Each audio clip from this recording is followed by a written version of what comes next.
Before Prussia became a name that echoed across Europe, before its armies marched in perfect lines and its kings ruled with iron discipline, there was no Prussia at all. There was no state, no flag, no single people who called themselves Prussian.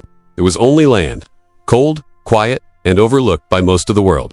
A land shaped by wind, water, forests, and time. A land that seemed distant from the great centers of power, yet would one day help reshape the fate of Europe itself. This story does not begin with a king or a battle.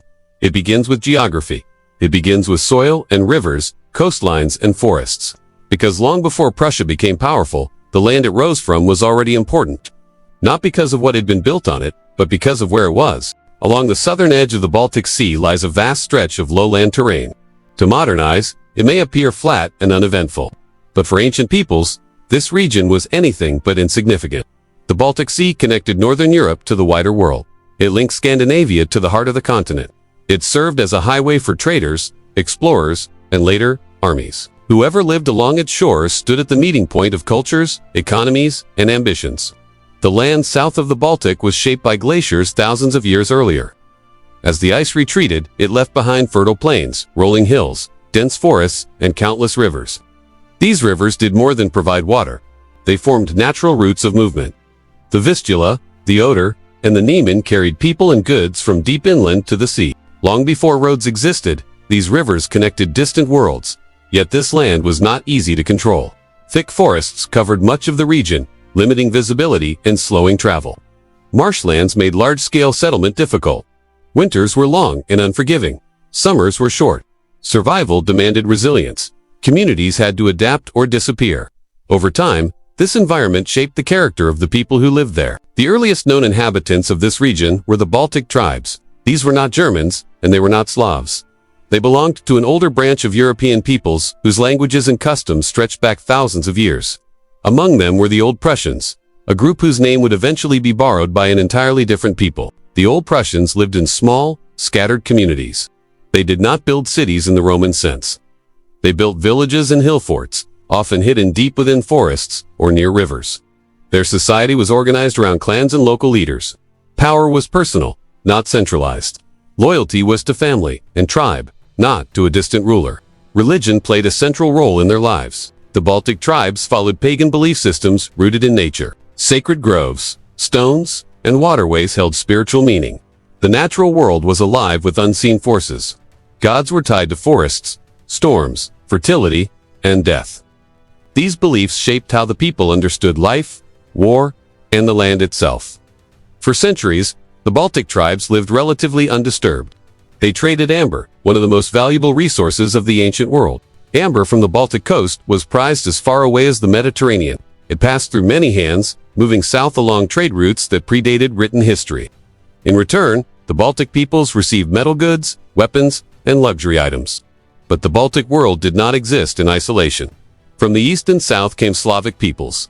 Over time, Slavic tribes settled across large parts of Eastern Europe, including regions near the Baltic frontier. These groups brought different customs, languages, and social structures.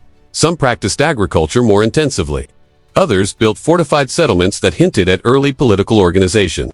As Baltic and Slavic worlds overlapped, the region became a cultural mosaic.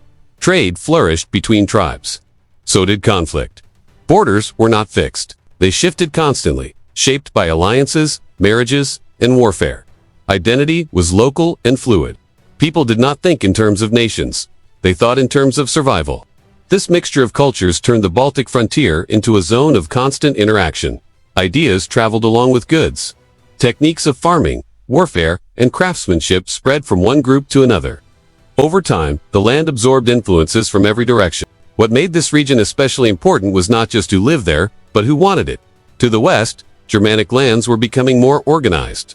Feudal systems took root. Christian kingdoms expanded their influence. To the south, emerging powers like Poland sought access to the sea. To the north, Scandinavian traders and raiders crossed the Baltic regularly.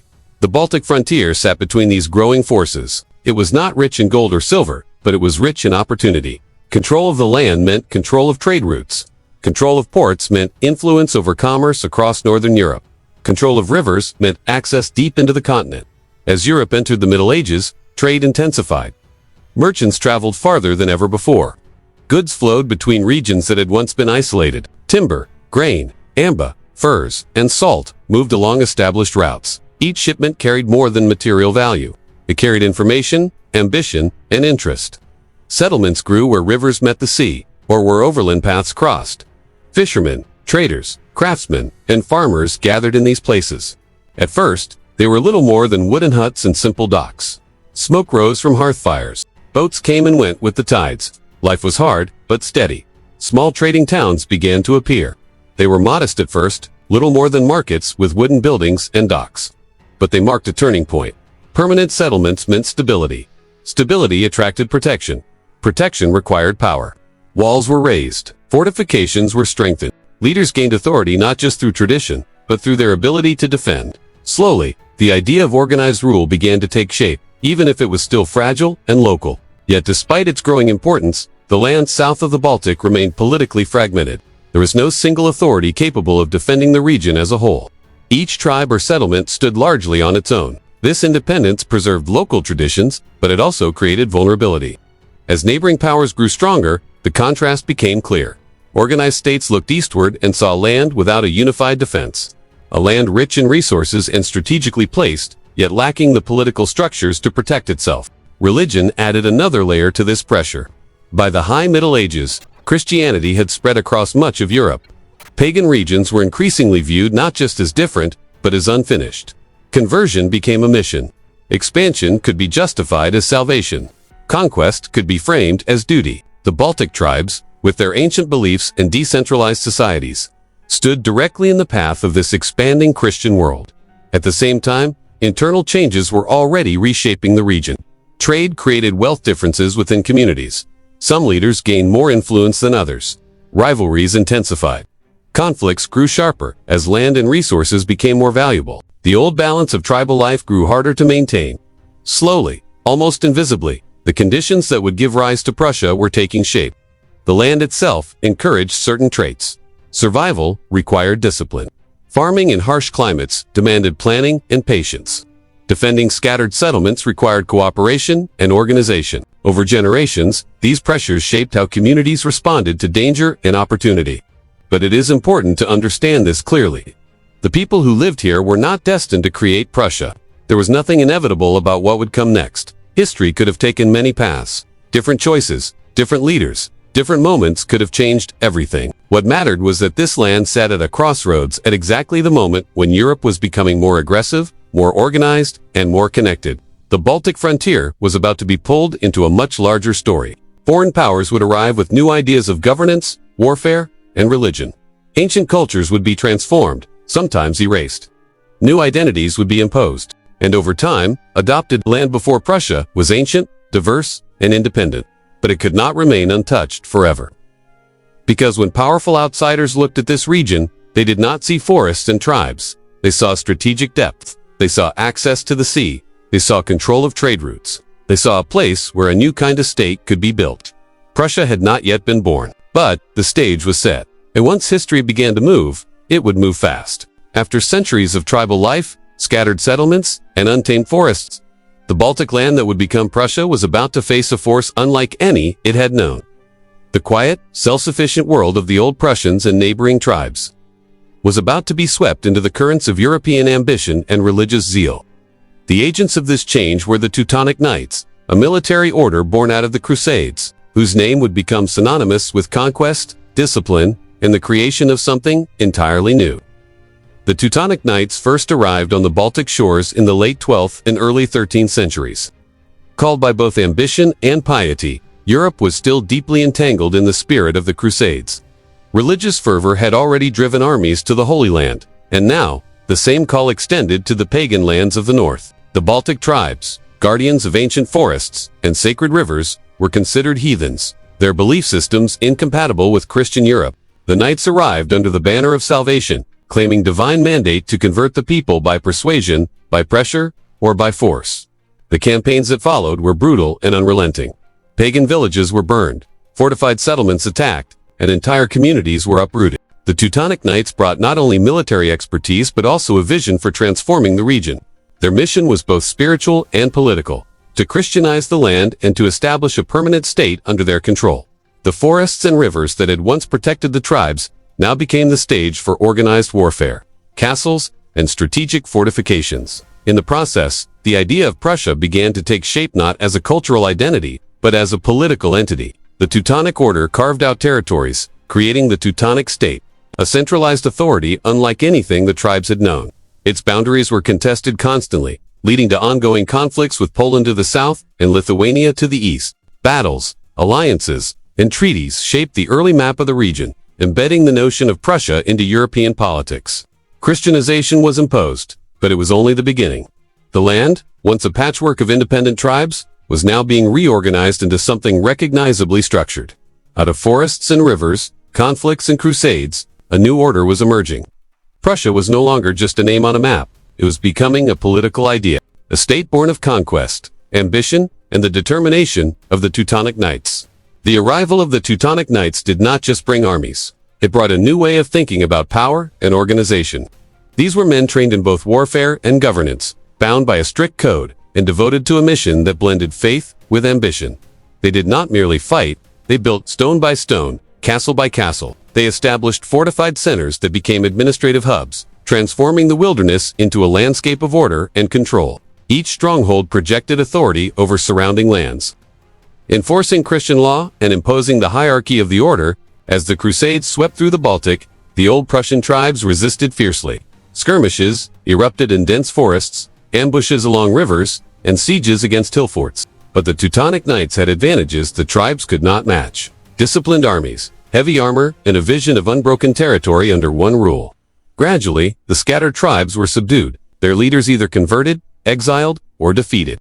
The cultural and spiritual identity of the region began to change under this pressure, as pagan rituals gave way to churches and monasteries, and the Christian calendar replaced ancient festivals. By the early 13th century, the Teutonic state had taken shape. It was not merely a military occupation, it was a structured polity with its own laws, taxation, and governance.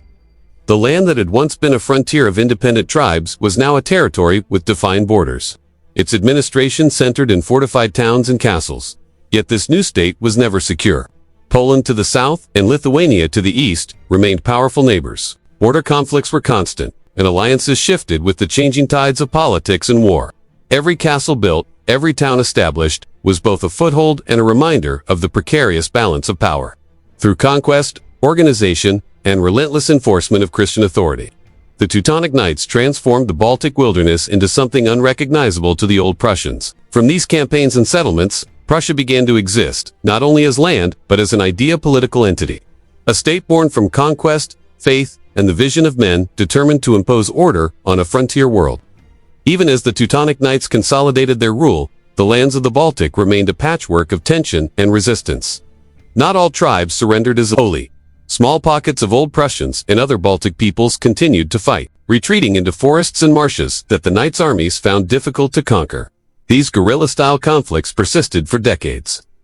Shaping the early character of the Teutonic state, the order had to adapt, building patrols, fortified roads, and watchtowers to maintain control over a land that seemed to resist domination at every turn.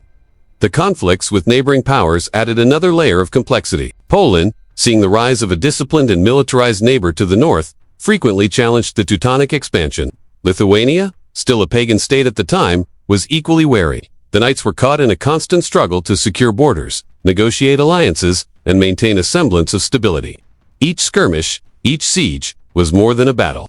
It was a test of whether this new political experiment could survive in a world of established kingdoms. Yet, the Teutonic Knights were not merely conquerors, they were builders of a new social and political order. Towns and fortresses began to serve as centers of governance, trade, and Christian life. Markets emerged, craftsmen settled near castle walls, and roads connected distant settlements. Slowly, the wilderness transformed into a network of organized communities, where law and authority were no longer distant concepts but enforced realities. Christianity, imposed by force, reshaped society. Yet it also provided a framework for order, administration, and shared identity, uniting previously fragmented groups under the structure of the Teutonic state. It was in this crucible of conquest, resistance, and organization that the idea of Prussia first began to emerge. No longer just a geographical region of forests and rivers, it became a political concept. Prussia was now a state in formation, born of faith, military discipline, and strategic vision. The foundations were set, but the land story was far from complete, and the challenges ahead would test its endurance and shape its destiny for centuries to come. After a century of conquest, fortification, and relentless enforcement of religious authority, with the Teutonic Order had transformed the Baltic frontier into a formidable Christian state. Castles rose like stone sentinels across the landscape. Towns hummed with commerce, and Christianity imposed by force had taken root in a land once dominated by pagan rituals. Yet power is rarely permanent, and even the most disciplined orders face decay when old structures encounter new ideas, internal strife, and the shifting currents of politics. By the early 16th century, the Teutonic Order found itself standing at a crossroads, confronting challenges that would redefine not just its territories, but the very identity of Prussia itself. The decline of the Teutonic Order was gradual, but relentless. Military victories had secured territory, but maintaining such a vast domain required more than swords. The order faced financial difficulties, administrative inefficiency, and resistance from the very people it ruled. Taxes and levies provoked resentment, and uprisings, though often suppressed, revealed the fragility beneath the order's rigid control. The balance of power in Eastern Europe was also shifting. Poland to the south had grown stronger, while the Grand Duchy of Lithuania consolidated its influence. The once feared military might of the Teutonic Knights was now constrained by diplomatic pressures and alliances that limited its autonomy. Into this period of tension and uncertainty came the seismic shock of the Protestant Reformation. Martin Luther's call for religious reform in 1517 resonated far beyond Germany. His criticism of the Catholic Church, the sale of indulgences, and the authority of the Pope struck chords even in the far reaches of the Baltic. Among the Teutonic Knights, some recognized the appeal of reform, while others resisted fiercely. For the territories they governed, however, the Reformation offered both danger and opportunity. The rigid religious hierarchy that had maintained control could now be challenged ideologically as well as militarily. In 1525, the moment of transformation arrived. Albrecht of Brandenburg-Ansbach, the Grand Master of the Teutonic Order, faced both internal weakness and external pressure. Recognizing the impossibility of maintaining the order's authority under these new circumstances, he made a decision that would forever change the course of Prussian history. Albrecht secularized the Teutonic state, converting it from a religious monastic order into a hereditary duchy. By embracing Lutheranism, he turned the former lands of the Teutonic Knights into the Duchy of Prussia, a secular state, yet one that would remain under the suzerainty of the Polish crown. This act was more than administrative. It represented a profound ideological shift. Power no longer rested in the hands of a religious order, bound by vows and faith, but in the hands of a secular ruler, responsible to political and dynastic interests rather than purely spiritual ones. The Duchy of Prussia, now secular and Lutheran, quickly began to experience cultural and religious transformation. Lutheran churches replaced the monastic institutions, and education and literacy spread as new Protestant schools were established. The old religious festivals of the Teutonic Order were gradually replaced by Protestant observances. The local population, once subdued by monastic rule, began to navigate a society where governance, faith, and law were intertwined in different ways. Authority was still hierarchical, yet it was no longer cloaked in the mystique of a monastic military order. Prussia was now a state with defined political structures, subject to alliances, diplomacy, and obligations that had little to do with purely religious service. Poland, as suzerain, played a significant role in shaping the early duchy. While Albrecht held hereditary rule, he was required to swear allegiance to the Polish king, providing a measure of oversight and influence. This relationship introduced another layer of complexity. The duchy was both independent and subordinate, able to chart its own course while navigating the demands of a powerful neighbor. This balance of power defined much of Prussia's early secular history. It created opportunities for diplomacy, trade, and cultural exchange, but also imposed limitations that required careful negotiation. The secularization of the Teutonic lands was not merely a political or religious shift. It marked a key turning point in the evolution of Prussia as a concept. No longer could the region be understood solely as a Christian military frontier. It had become a state with enduring institutions, secular laws, and political ambitions. The transformation laid the groundwork for Prussia's later rise as a European power. From the ashes of religious rule, a new identity began to emerge, one that would combine disciplined governance, strategic thinking, and territorial ambition, yet now without the religious rigidity of the past. Even as secular governance took root, the social and cultural landscape of Prussia continued to evolve. Towns expanded, trade networks strengthened, and new administrative structures were introduced. Lutheranism shaped not only worship but education, law, and civic life. Monastic lands were redistributed, Former knights adapted to secular roles, and local elites began to integrate into the emerging ducal administration. The secular state allowed for a more flexible approach to governance, capable of responding to both internal challenges and external threats. At the same time, tensions remained. Poland's influence was a constant reminder of the limits of ducal authority. Neighboring powers watched the transformation closely, considering both opportunities and risks. Internally, the population had to adjust to new religious norms, taxation systems, and political hierarchies.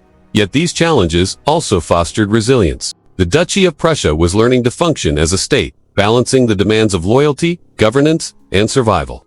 The seeds of modern Prussia were being sown not through conquest, but through adaptation, compromise, and the careful navigation of a changing political landscape. The story of this transition is not merely about rulers and battles. It is about the transformation of an entire society. A land that had once been dominated by tribal paganism, then conquered and disciplined by a religious military order, was now becoming a secular, Protestant state. This process reshaped identity, culture, governance, and religion, creating a foundation upon which future Prussian rulers would build. It was a moment when history pivoted, when old structures fell, and new possibilities arose. From this crucible of change, Prussia emerged not as a myth or a legend, but as a concrete political entity with enduring influence. By the early 16th century, the Teutonic Order, once a mighty force that had imposed its will on the forests, rivers, and settlements of the Baltic, was in decline. Its armies, disciplined and ruthless for generations, no longer commanded the unchallenged authority they once had. Fortresses still dotted the landscape, and towns still bore the imprint of monastic governance, but cracks were appearing in the order's foundation. The administrative machinery was cumbersome, finances were stretched thin, and the burden of war had exhausted both resources and manpower. Even among the knights themselves, loyalty and morale began to waver. As the weight of centuries-old obligations collided with the changing political and religious landscape of Europe, neighboring states were no longer willing to tolerate the unchecked expansion of the order. Poland, whose power had grown steadily over the previous century, viewed the Teutonic territories with suspicion and concern. Lithuania, still a pagan state but increasingly influenced by European political currents, remained vigilant along the eastern border. These external pressures combined with internal discontent to create an environment in which the old order could no longer maintain its grip. The once mighty knights now found themselves negotiating with kings, dukes, and regional elites, struggling to maintain authority over a population increasingly weary of military-imposed rule. The arrival of the Protestant Reformation in 1517 accelerated the transformation of the Teutonic state. Martin Luther's criticisms of the Catholic Church reverberated through Europe, challenging not only religious doctrine but also the very legitimacy of monastic authority. The Reformation offered both a threat and an opportunity. For some knights, it was a crisis of faith that undermined the foundations of their mission. For others, it was a path to survival, a way to retain power while adapting to new religious currents. Among the population, Lutheran ideas began to spread quietly at first, through sermons, printed tracts, and informal education. The message of reform, questioning the power of the church and emphasizing personal faith, resonated particularly in a region that had experienced centuries of externally imposed religious authority. In 1525, the pivotal moment arrived. Albrecht of Brandenburg-Ansbach, the Grand Master of the Teutonic Order, faced a stark reality. The military-religious structure he led was no longer sustainable.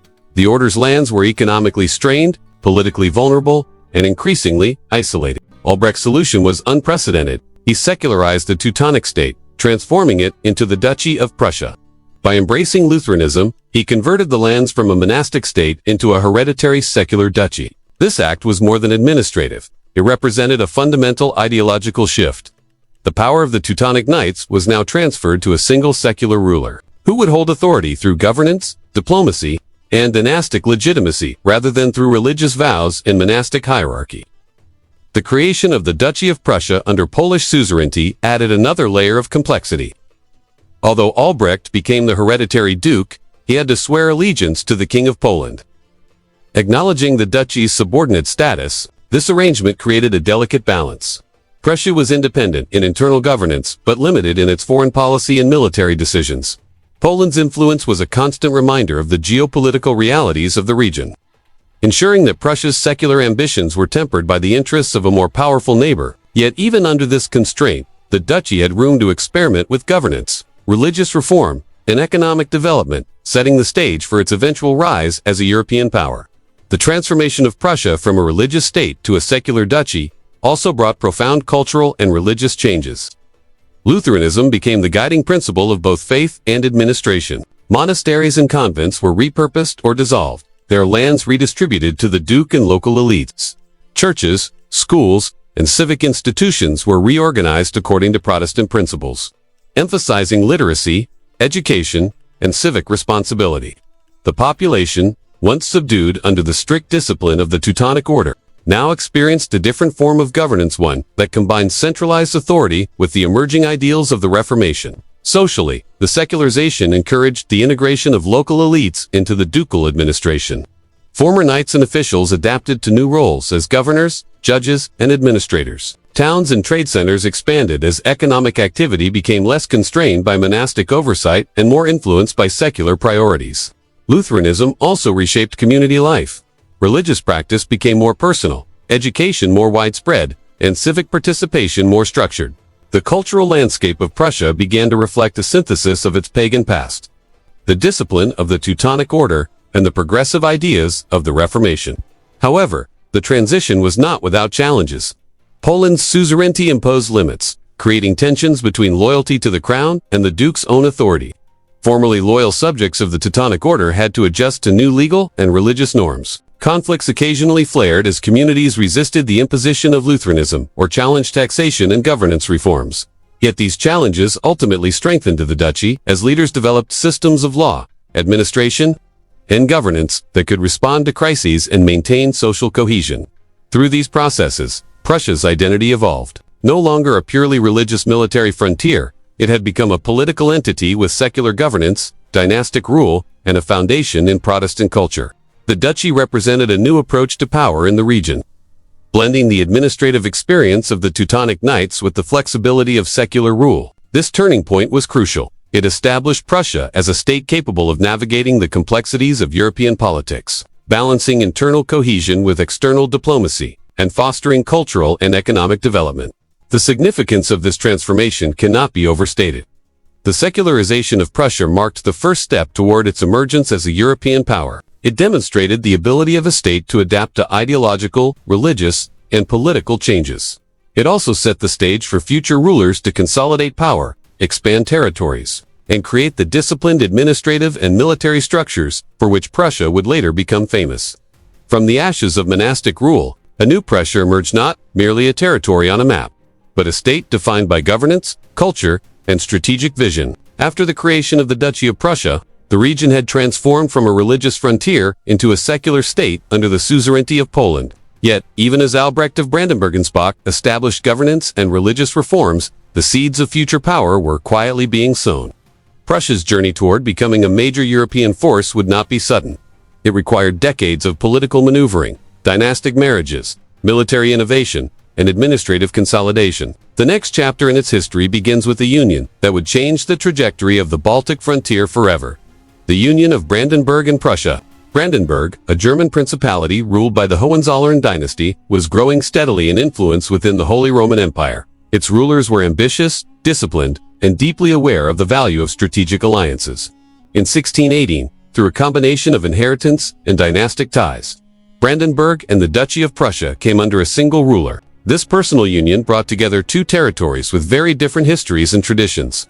Brandenburg, a long-established principality with experience in governance and military administration, and Prussia, a recently secularized duchy with vast lands and a strategic location along the Baltic, formed the foundation of what would eventually be called Brandenburg-Prussia. This union was not merely a political convenience. It represented a convergence of opportunity and vision. The Hohenzollerns recognized that the Baltic landsprong, contested and strategically positioned, offered the potential to become a base for military power and economic growth. The duchy's status under Polish suzerainty was initially a limitation, but it also provided a unique space for internal development. While outwardly acknowledging Polish authority, the rulers of Brandenburg-Prussia began to strengthen internal administration, create centralized governance, and lay the groundwork for military reforms that would define the state for centuries. Military reform became one of the most critical components of this transformation. The lessons of the Teutonic era had not been lost. Prussia's terrain required disciplined, well-organized forces capable of defending forests, rivers, and towns. The Hohenzollerns invested in professional armies, emphasizing training, discipline, and logistics. Fortifications were expanded, and standing armies became a permanent feature rather than temporary levies raised during crisis. This militarization, combined with centralized administration, gave Brandenburg-Prussia an advantage over neighboring states and provided the infrastructure for future territorial expansion. Centralized administration also strengthened the state's resilience. The Hohenzollerns implemented bureaucratic systems to manage taxation, law, and justice, reducing the influence of local nobles who might resist ducal authority. Governance became more uniform, and officials were appointed based on loyalty and competence rather than purely hereditary claims. This approach allowed the rulers to extract resources efficiently, maintain order, and project authority across a wide territory. The combination of administrative centralization and military reform created a state that could function effectively even while under nominal Polish suzerainty. Over time, Brandenburg-Prussia began asserting growing independence from Poland. Diplomatic skill, careful negotiation, and strategic alliances allowed the Hohenzollerns to expand their influence without provoking direct confrontation. Trade flourished in key towns along rivers and the Baltic coast, and cultural integration began to blend the traditions of Brandenburg with the unique character of the Prussian lands. Lutheranism remained the dominant religion, providing a cohesive identity that contrasted with neighboring Catholic powers, and education and governance reinforced this unity. The rise of Brandenburg-Prussia illustrates the gradual but deliberate process by which a small, fragmented region became a rising power. The union of territories, the foresight of the Hohenzollern dynasty, military reforms, centralized administration, and a growing independence from external control all contributed to the state's increasing strength. What had once been a peripheral duchy on the edge of Europe was now positioned to play a central role in the politics, military conflicts, and diplomacy of the continent. By combining disciplined governance with strategic ambition, Brandenburg-Prussia transformed the legacy of the Teutonic Knights into a secular, militarized, and economically viable state. The foundation was set for future expansion, and the region that had once been a contested frontier now stood at the threshold of power, ready to reshape its own destiny and the balance of forces in Northern Europe. By the time the Duchy of Prussia came under the personal rule of the Hohenzollerns of Brandenburg in 1618, the stage was set for transformation. This union was not a simple matter of inheritance. It was the convergence of ambition, geography, and strategic vision. Brandenburg, a principality embedded within the Holy Roman Empire, had long developed traditions of governance, military organization, and dynastic diplomacy. Prussia, by contrast, was a newly secularized duchy, stretching along the Baltic coast, rich in forests, rivers, and ports, yet constrained by its nominal vassalage to Poland. Together, the territories formed the foundation of Brandenburg-Prussia state that would soon begin to outgrow the limitations of its past. The Hohenzollern dynasty understood that power was as much about organization as it was about territory. The union allowed them to combine resources, manpower, and strategic position. In Brandenburg, the rulers had experience managing estates, enforcing law, and commanding loyalty from nobles and towns alike. In Prussia, there was a blank canvas, a territory still consolidating under secular rule, where disciplined administration and military strength could be applied without the heavy burden of centuries-old feudal resistance. The dynasty's vision was clear: to create a state that could operate efficiently, defend itself, and expand influence beyond its current borders. Military reform became the cornerstone of this rise. Drawing lessons from the Teutonic Order and contemporary European practices, the Hohenzollerns emphasized the creation of a standing army. Unlike the temporary levies common elsewhere, Brandenburg-Prussia invested in a permanent, professional force. Soldiers were trained rigorously, drilled in discipline, and organized hierarchically to respond to threats quickly and efficiently. Fortifications were reinforced, new garrisons established, and supply chains developed to sustain prolonged campaigns. Even the topography of Prussia dense forests, rivers and marshes was studied and incorporated into military planning. The combination of centralized command and disciplined troops allowed Brandenburg-Prussia to project power well beyond its nominal size, and to defend a territory that had historically been vulnerable to invasion. Centralized administration complemented military reforms. The Hohenzollerns instituted a bureaucracy that could collect taxes, enforce law, and maintain order across the combined territories. Officials were appointed based on loyalty and capability, rather than solely on hereditary status, allowing for efficient governance. Towns and port cities received oversight to ensure economic activities supported both state needs and military expansion. Roads were maintained, rivers monitored for trade and transport, and local lords were gradually subordinated to ducal authority. This integration strengthened internal cohesion and allowed rulers to extract resources efficiently, while also promoting a sense of shared identity among the population of Brandenburg. The growing independence from Poland was a careful and deliberate process. While the Duchy of Prussia remained nominally a vassal to the Polish crown, the Hohenzollerns navigated this relationship with strategic acumen. Diplomacy, marriages, and treaties allowed the state to consolidate autonomy without provoking direct conflict. Brandenburg-Prussia maintained outward loyalty while quietly building its internal structures and military strength. Over time, this delicate balancing act allowed the duchy to assert itself more confidently, creating a foundation for future sovereignty and influence. Economically, the union facilitated growth and stability. The Baltic coast provided access to trade routes that connected northern Europe with the rest of the continent.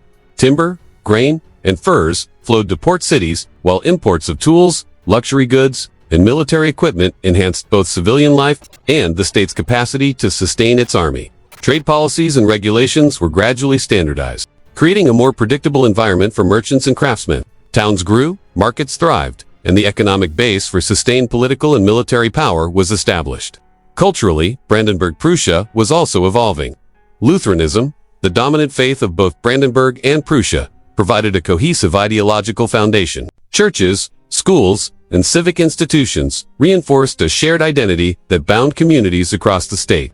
Education and literacy expanded, preparing the population to participate in governance, commerce, and military service. Social hierarchies adapted to the new centralized system, blending traditional noble authority with the practical needs of a growing bureaucratic state. The rise of Brandenburg-Prussia illustrates a careful, deliberate evolution from a collection of territories into a cohesive, disciplined state. The combination of dynastic vision, military reform, administrative centralization, and economic and cultural development enabled the Hohenzollerns to gradually transform Prussia from a peripheral duchy into a rising European power. What had once been a frontier region under foreign suzerainty was now a state capable of influencing the political and military balance in Northern Europe. This period of consolidation laid the foundation for future expansion. Brandenburg-Prussia's leaders had demonstrated that power depended not merely on conquest but on strategy, organization, and the integration of governance, military strength, and culture. Over the following decades, these principles would allow the state to grow in influence, assert independence from external powers, and establish the disciplined structures for which Prussia would later become famous. By the dawn of the 18th century, Prussia had already transformed from a frontier duchy under Polish suzerainty into a well-organized, militarized, and disciplined state under the Hohenzollerns. The union of Brandenburg and Prussia had created a power that was both strategically positioned and administratively sophisticated. Yet, for centuries, it remained technically a duchy, its rulers holding titles below that of kings, and its sovereignty limited by external obligations. The coronation of Frederick I in 1701 changed everything. For the first time, Prussia could claim the title of a kingdom, a transformation that signaled both recognition from European powers and the assertion of a new royal identity. Frederick I, the ambitious and politically astute Elector of Brandenburg, understood the symbolic and practical significance of kingship. Titles mattered in the European balance of power, and a royal crown could secure legitimacy, deter rivals, and signal to allies and enemies alike that Prussia had arrived on the continental stage. Yet acquiring a crown was no simple matter. The Holy Roman Emperor had to approve Frederick's elevation to kingship, a delicate negotiation that involved diplomacy, promises of military support, and careful political maneuvering. Frederick's coronation was not just a personal triumph, it was a declaration that the state he ruled was now formally recognized as a kingdom, entitled to participate on equal footing with the established monarchies of Europe. The coronation, held in Kingsburg, the former capital of the Duchy of Prussia, was both ceremonial and strategic. The event projected grandeur and authority, demonstrating the wealth, organization, and disciplined governance of the state. Frederick I meticulously orchestrated the ceremonies, emphasizing the legitimacy of his new royal status and the historical continuity of the Hohenzollern dynasty. Nobles, military leaders, and foreign dignitaries attended, witnessing the symbolic moment when Prussia's ruler was crowned king in Prussia, marking the birth of a kingdom that would soon play a decisive role in European politics. Recognition by European powers followed, though cautiously. France, Britain, the Dutch Republic, and other states acknowledged Frederick's new title in the context of alliances and balance of power calculations. The coronation was more than a symbolic act. It was a diplomatic signal. Prussia was no longer a peripheral duchy. It had the legitimacy to negotiate treaties, form alliances, and project influence. In many ways, the kingdom's birth was both internal and external. It consolidated authority within Prussia while signaling its emergence on the European stage. Prussia's new royal identity was intertwined with the existing administrative and military structures. Frederick inherited a state with centralized governance, disciplined armies, and a developing bureaucracy. Early institutions, from taxation systems to judicial bodies, were now framed under the authority of a monarchy. The king's presence, unified governance, law, and military power under a single figure, strengthening the cohesion of the state. In addition, the new royal identity allowed Frederick to patronize culture, architecture, and the arts, creating a sense of prestige and legitimacy that reinforced both internal loyalty and external recognition. The military, already the backbone of the Prussian state, gained new prestige under the kingdom. Troops now served a crowned monarch whose authority was recognized across Europe.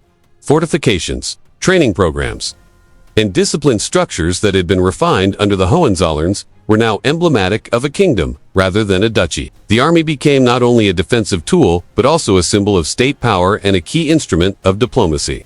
Military prestige underpinned Prussia's reputation, ensuring that its voice carried weight in European affairs. Cultural and civic institutions also adapted to the kingdom. Education, law, and religious governance were framed under royal authority. Lutheranism remained the state religion, but its administration was increasingly centralized. Tied to the monarchy rather than local nobles or former ducal structures, schools, courts, and administrative offices now bore the imprimatur of royal oversight, strengthening internal cohesion and promoting loyalty to the crown. The monarchy became the unifying force of a state that had once been fragmented, its authority legitimized by both tradition and European recognition. The significance of Frederick I's coronation extends beyond ceremony. It marks the point at which Prussia steps onto the stage of European powers as a kingdom, capable of asserting influence, negotiating alliances, and defending its interests with legitimacy. The establishment of royal institutions, centralization of authority, and recognition by other monarchies laid the foundation for future expansion, military reforms, and cultural development that would define Prussia in the decades to come. Though brief in historical chronology, this chapter is pivotal. The birth of the Kingdom of Prussia represents the culmination of centuries of transformation, from tribal lands to the Teutonic Order, to a secular duchy, to a disciplined, centralized state. Frederick I's coronation symbolizes the formal recognition of that evolution, establishing a monarchy that would anchor the identity, governance, and ambition of Prussia for generations. The coronation of Frederick I in 1701 was not just a ceremonial event. It was the culmination of decades of careful planning, strategic alliances, and state-building that had transformed Prussia from a peripheral duchy into a kingdom recognized across Europe. Frederick, Elector of Brandenburg and Duke of Prussia, understood that legitimacy, prestige, and recognition were essential for a state that had long been overshadowed by larger neighbors. The act of crowning himself king in Prussia was a declaration that the region, once a contested frontier of forests, rivers, and scattered settlements, had matured into a political and cultural entity capable of standing shoulder to shoulder with established European monarchies. The road to the crown was long and delicate. Frederick's ambitions had to navigate the complex web of European diplomacy. The Holy Roman Emperor's recognition was critical. Without it, the title of king would have been hollow, lacking legitimacy in the eyes of other powers. Frederick used both political acumen and financial leverage to secure approval, offering support in broader European conflicts and signaling loyalty while asserting his own authority. In this way, diplomacy and strategic negotiation became as important as military power in establishing the kingdom. The coronation ceremony, held in Königsberg, was meticulously orchestrated to display Prussia's wealth, organization, and growing prestige. Nobles, military commanders, clergy, and foreign dignitaries were present, witnessing a symbolic transformation, the elevation of a duchy into a kingdom, and of its ruler into a monarch with full sovereignty. Every detail, from the royal robes to the procession and religious rites, was designed to convey authority, continuity, and legitimacy. The symbolism extended beyond the ceremonial. It reinforced the centralization of power under the monarchy and broadcast Prussia's emergence to the wider European world. Recognition by European powers, though cautious, followed swiftly. France, Britain, the Dutch Republic, and neighboring states acknowledged Frederick's royal title as part of a delicate balance of power system. The coronation positioned Prussia as a legitimate actor in continental politics, capable of negotiating treaties, forming alliances, and asserting territorial interests. For Prussia itself, recognition meant security, influence, and the ability to project power without relying solely on military might. It was the first step in transforming perception. From a regional power on the periphery of Europe to a kingdom with international standing, Frederick's new royal identity fundamentally reshaped Prussia's internal governance. The monarchy provided a unifying authority over both Brandenburg and Prussia, consolidating previously separate administrations under one crown. Early state institutions, courts, bureaucracies, and councils were restructured to operate under royal oversight. Officials were appointed based on loyalty, skill, and adherence to the crown's objectives rather than inherited privilege alone. The monarchy became the central pivot around which governance, law, military organization, and religion rotated. The military remained central to Prussia's identity. Frederick inherited a disciplined army from the Hohenzollerns' prior reforms, and the coronation only elevated its significance. Soldiers now served a crowned monarch whose authority was recognized across Europe, giving the army both prestige and practical leverage in diplomacy. Fortifications were reinforced, garrisons modernized, and training emphasized the disciplined, hierarchical structure that would become a hallmark of Prussian military culture. The army was both a defensive necessity and a symbol of state legitimacy. Cultural and religious life also reflected the new monarchy. Lutheranism, already dominant, was now administered through royal authority, strengthening cohesion across the territories. Schools, churches, and civic institutions were reorganized to reflect the monarchy's vision of governance and societal order.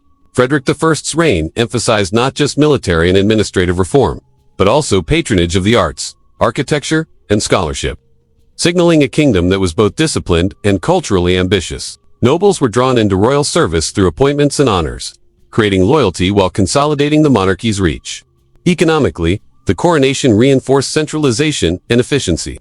Trade regulations, taxation, and resource management were gradually standardized, allowing the kingdom to support both civil administration and the growing military apparatus. Ports along the Baltic facilitated commerce, integrating Prussia into European trade networks. Urban centers grew as markets, workshops, and administrative hubs expanded, reflecting the combination of military, political, and economic planning that underpinned the kingdom's rise.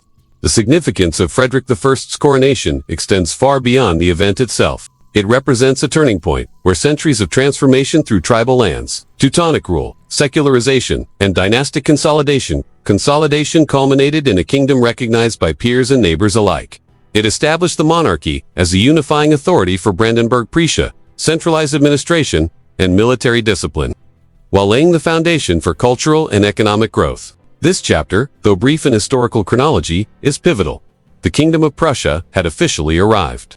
From this moment forward, Prussia was no longer a duchy subordinate to foreign powers. It was a recognized player in European politics, a kingdom capable of ambition, expansion, and enduring influence.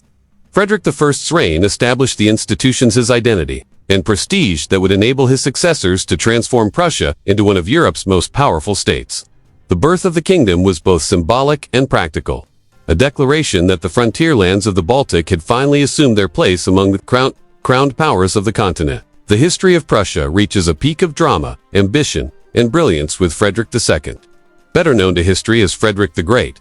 Born in 1712 into the disciplined, austere Hohenzollern dynasty, Frederick's life would embody the contradictions of Prussia itself: harsh and disciplined, yet capable of extraordinary creativity; ruthless in war, yet a patron of the arts and philosophy; a ruler whose vision extended beyond the battlefield to the very structure of his state. Under his leadership, Prussia did not merely survive its sword-ending, what historians later called the Prussian Golden Age.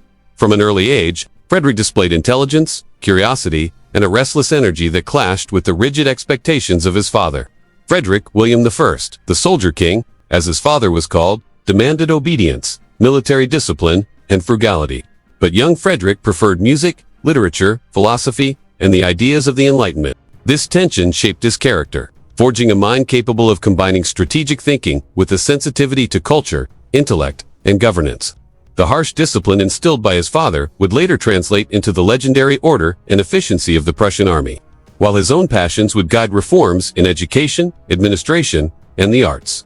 When Frederick ascended to the throne in 1740, Prussia was a strong but relatively small kingdom. Its population and territory were modest compared to Austria, France, or Russia. Yet Frederick immediately set out to change that.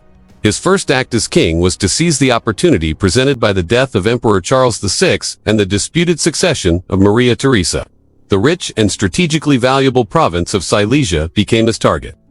Initiating the series of conflicts known as the Silesian Wars, Frederick's decision to act decisively, swiftly, and with calculated risk reflected both his military genius and his ambition to elevate Prussia's status in Europe. The Silesian Wars, fought between 1740 and 1748, showcased Frederick's mastery of strategy, discipline, and logistics. Prussia's army, trained under rigorous discipline and structured with precision, outmaneuvered much larger Austrian forces. Frederick was a battlefield innovator, adept at using terrain, speed, and tactical deception to compensate for numerical inferiority. Battles such as Malwitz, Chodakitz, and Hohenfriedberg became legendary, demonstrating not only courage and leadership but also the efficiency of a state that could mobilize, supply, and sustain its military with unprecedented precision. By the end of these wars, Prussia had secured Silesia, a prize that dramatically enhanced its economic, strategic, and political position in Europe. Yet Frederick's ambition extended beyond the battlefield. He understood that a kingdom's strength lay not only in armies but also in governance, economy, and culture. Within Prussia, he implemented Enlightenment-inspired reforms that modernized the state while maintaining absolute authority. Bureaucracy was reorganized for efficiency. Taxation and administration were standardized. The legal code was clarified and rationalized. Frederick sought to balance the needs of the state with the welfare of the population, encouraging agriculture, trade, and industry. Schools, universities, and cultural institutions flourished under his patronage. Reflecting his belief that Prussia's power depended on the intellect and productivity of its people, the Seven Years' War, 1756 to 1763, tested Frederick's leadership to its limits. Prussia found itself encircled by enemies. Austria sought to reclaim Silesia. France and Russia sought to weaken the Hohenzollerns, and Sweden joined the coalition against him. Outnumbered, outflanked, and under immense pressure, Frederick's strategic brilliance was on full display. Through a combination of bold maneuvers, rapid marches, and calculated risks, he preserved Prussia against overwhelming odds. Victories at battles like Rossbach and Leuthen demonstrated his tactical genius, while defeats and retreats highlighted his ability to adapt, learn, and recover. The war solidified Prussia's reputation as a military power and elevated Frederick's status as one of Europe's most capable rulers. Despite the constant demands of war, Frederick continued his cultural and administrative reforms. He corresponded with Voltaire and other leading intellectuals of the Enlightenment, transforming his court into a center of philosophy, literature, and music. Public administration became more rational, with an emphasis on merit rather than solely on birthright. Religious tolerance, though limited, was extended to certain minorities. Reflecting Enlightenment principles while maintaining state control, Frederick's reforms were designed to strengthen Prussia, both internally and externally, creating a society capable of supporting military might, economic productivity, and cultural prestige. Frederick's personality complex, often contradictory, and intensely disciplined, was central to this era. He could be charming and cultured, yet ruthless in war. Intellectually curious, yet austere in personal conduct. A ruler who demanded obedience, yet encouraged innovation in his administration. His ability to combine military prowess with enlightened governance set a model that would define Prussia for generations. Under his reign, Prussia became synonymous with efficiency, discipline, and effectiveness, qualities that would carry into its future as a major European power. The Golden Age under Frederick the Great marked a turning point not only for Prussia but for Europe. The kingdom emerged from conflicts, internal reforms, and administrative centralization as a state that could rival the traditional powers of Austria, France, and Russia. Its reputation for military excellence, strategic governance, and cultural sophistication was unmatched for its size. Prussia's rise demonstrated that vision, discipline, and innovation could elevate a relatively small state into a central actor on the European stage. The era of Frederick the Great was not only about conquest and administration, but also about identity. Prussia became a kingdom defined by order, merit, and strategic thinking. Its army, bureaucracy, and cultural institutions embodied the values Frederick championed: discipline, efficiency, and intellectual engagement. The Golden Age was the moment when Prussia transformed from a regional power into a kingdom capable of shaping the destiny of Europe, leaving a legacy that would influence its rulers, institutions, and society for centuries to come. The reign of Frederick II, known to history as Frederick the Great, represents the apex of Prussian ambition, discipline, and intellect. Born in 1712, Frederick entered a world shaped by the rigid discipline of his father, Frederick William I, the soldier king, whose obsession with order, efficiency, and military precision dominated the household and the state. From an early age, Frederick's life was defined by tension. He was intellectually curious, drawn to philosophy, music, and literature, yet forced to endure the harsh expectations of martial training and obedience. This formative tension forged a ruler of extraordinary complexity, king capable of combining brilliance in warfare with innovation in governance and culture. Frederick's personality was marked by contradictions that would shape his reign. He could be charming and cultured, enjoying music, poetry, and intellectual conversation, yet ruthless and unyielding in matters of state and war. He was introspective, prone to reflection and planning, yet decisive when action was required. The discipline instilled by his father transformed into the legendary order and efficiency of the Prussian state, while his personal interests in the arts, philosophy, and science informed reforms that would define Prussia's identity beyond the battlefield. Frederick's court reflected his duality, a place of enlightened conversation and strict hierarchy where intellectual brilliance met the rigor of military discipline. When Frederick ascended the throne in 1740, Prussia was strong, yet still relatively small compared to Austria, France, and Russia. Recognizing both the potential and vulnerability of his kingdom, Frederick acted decisively. His first major undertaking was the conquest of Silesia, a rich and strategically valuable province of the Habsburg monarchy. This marked the beginning of the Silesian Wars, conflicts that would demonstrate Frederick's military genius and decisiveness. He understood that Prussia's survival and elevation required bold action to gain territory, resources, and prestige in a Europe dominated by larger powers. The Silesian Wars, fought from 1740 to 1748, showcased Frederick's ability to combine strategy, speed, and disciplined execution. Prussia's army, though smaller than Austria's, was highly trained, disciplined, and organized. Frederick exploited this advantage, moving troops with precision, utilizing terrain for tactical advantage, and employing surprise and rapid maneuvers to outflank larger forces. Battles such as Malwitz, Chadisitz, and Hohenfredberg became legendary for their demonstration of tactical skill and Prussian efficiency. Through these victories, Prussia not only secured Silesia, but also established a reputation for military excellence that would endure for generations. Yet, Frederick's genius was not limited to battlefield tactics. Logistics, intelligence, and administrative efficiency underpinned his military successes. The Prussian state, with its centralized bureaucracy, could supply armies, coordinate movements, and maintain discipline in ways that outmatched many contemporaries. Frederick understood that a kingdom's strength derived as much from governance and planning as from courage and arms. Each victory in Silesia reinforced the idea that Prussia could challenge the great powers, and that leadership, discipline, and innovation could compensate for limitations in size or population. The 7 Years' War, 1756-1763, further tested Frederick's strategic genius. Facing Austria, France, Russia, and Sweden, Prussia was encircled by enemies, heavily outnumbered, and under tremendous pressure. Yet Frederick's leadership turned near impossible odds into triumphs. His rapid marches, calculated risks, and decisive engagements, such as the battles of Rossbach and Leuthen, allowed him to survive and even prevail against numerically superior foes. The war demonstrated not only military brilliance but also resilience, adaptability, and psychological acumen. Frederick could inspire loyalty in his generals, maintain morale among troops, and negotiate the shifting politics of European coalitions. Amid constant warfare, Frederick did not neglect the internal development of his kingdom. Enlightenment-inspired reforms transformed Prussia into a more efficient, productive, and cultured state.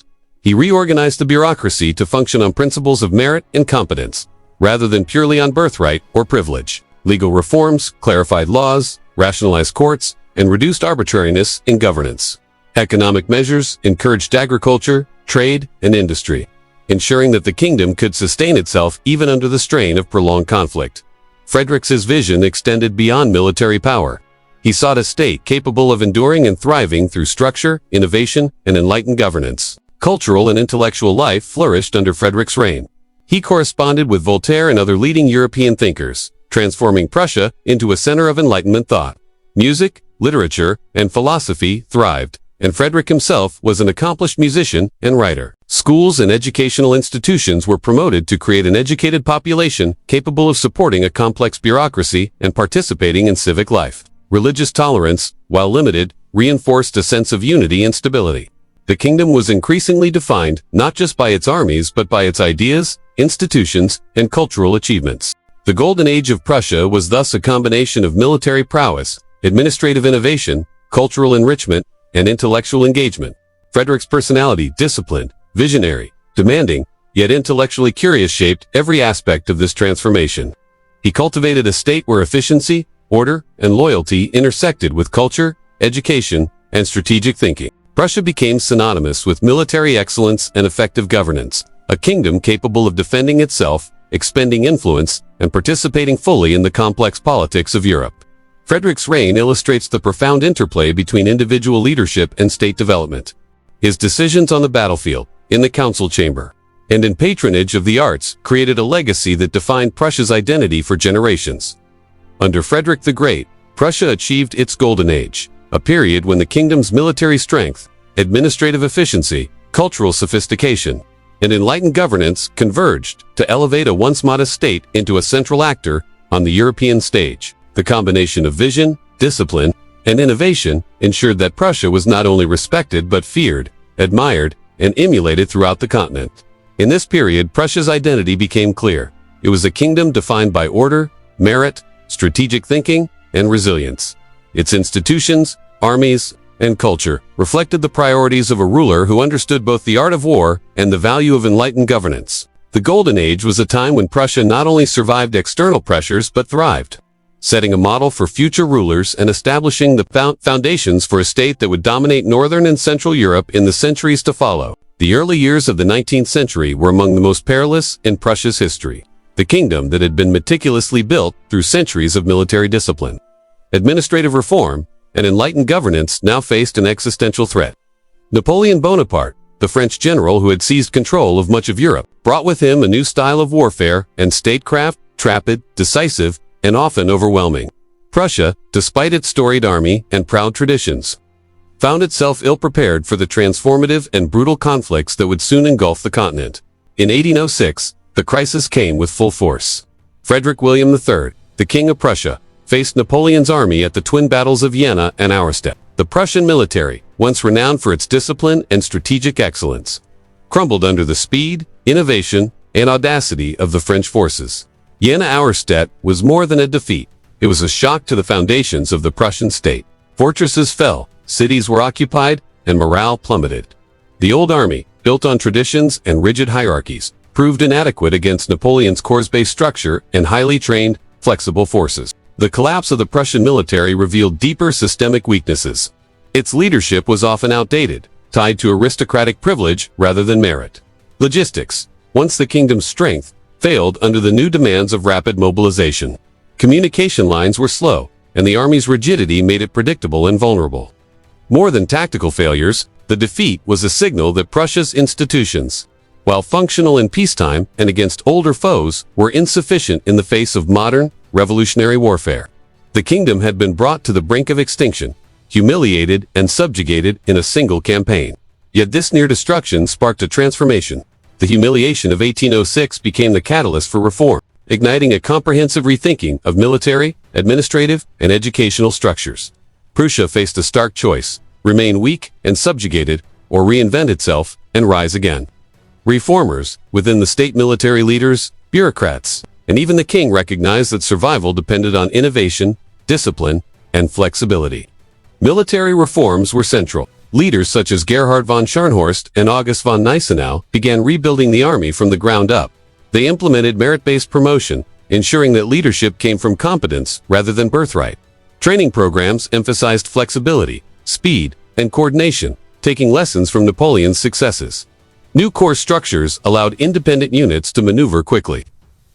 While reserves and citizen militias were integrated into national defense, the reforms sought not only to rebuild the army but to make it stronger, smarter, and more adaptable than before.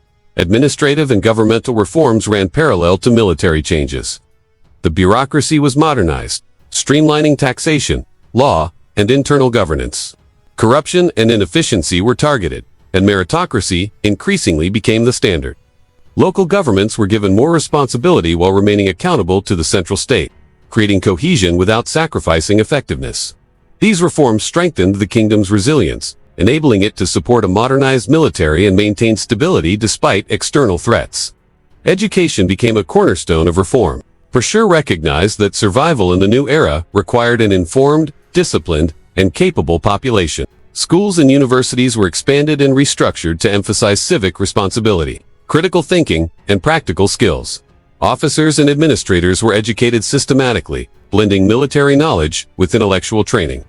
This focus on education not only strengthened the army and bureaucracy, but also fostered a sense of national identity and purpose. Preparing the kingdom for its role in the coming coalition against Napoleon. Prussia's recovery was neither fast nor easy. The kingdom faced continued French dominance, economic disruption, and internal uncertainty.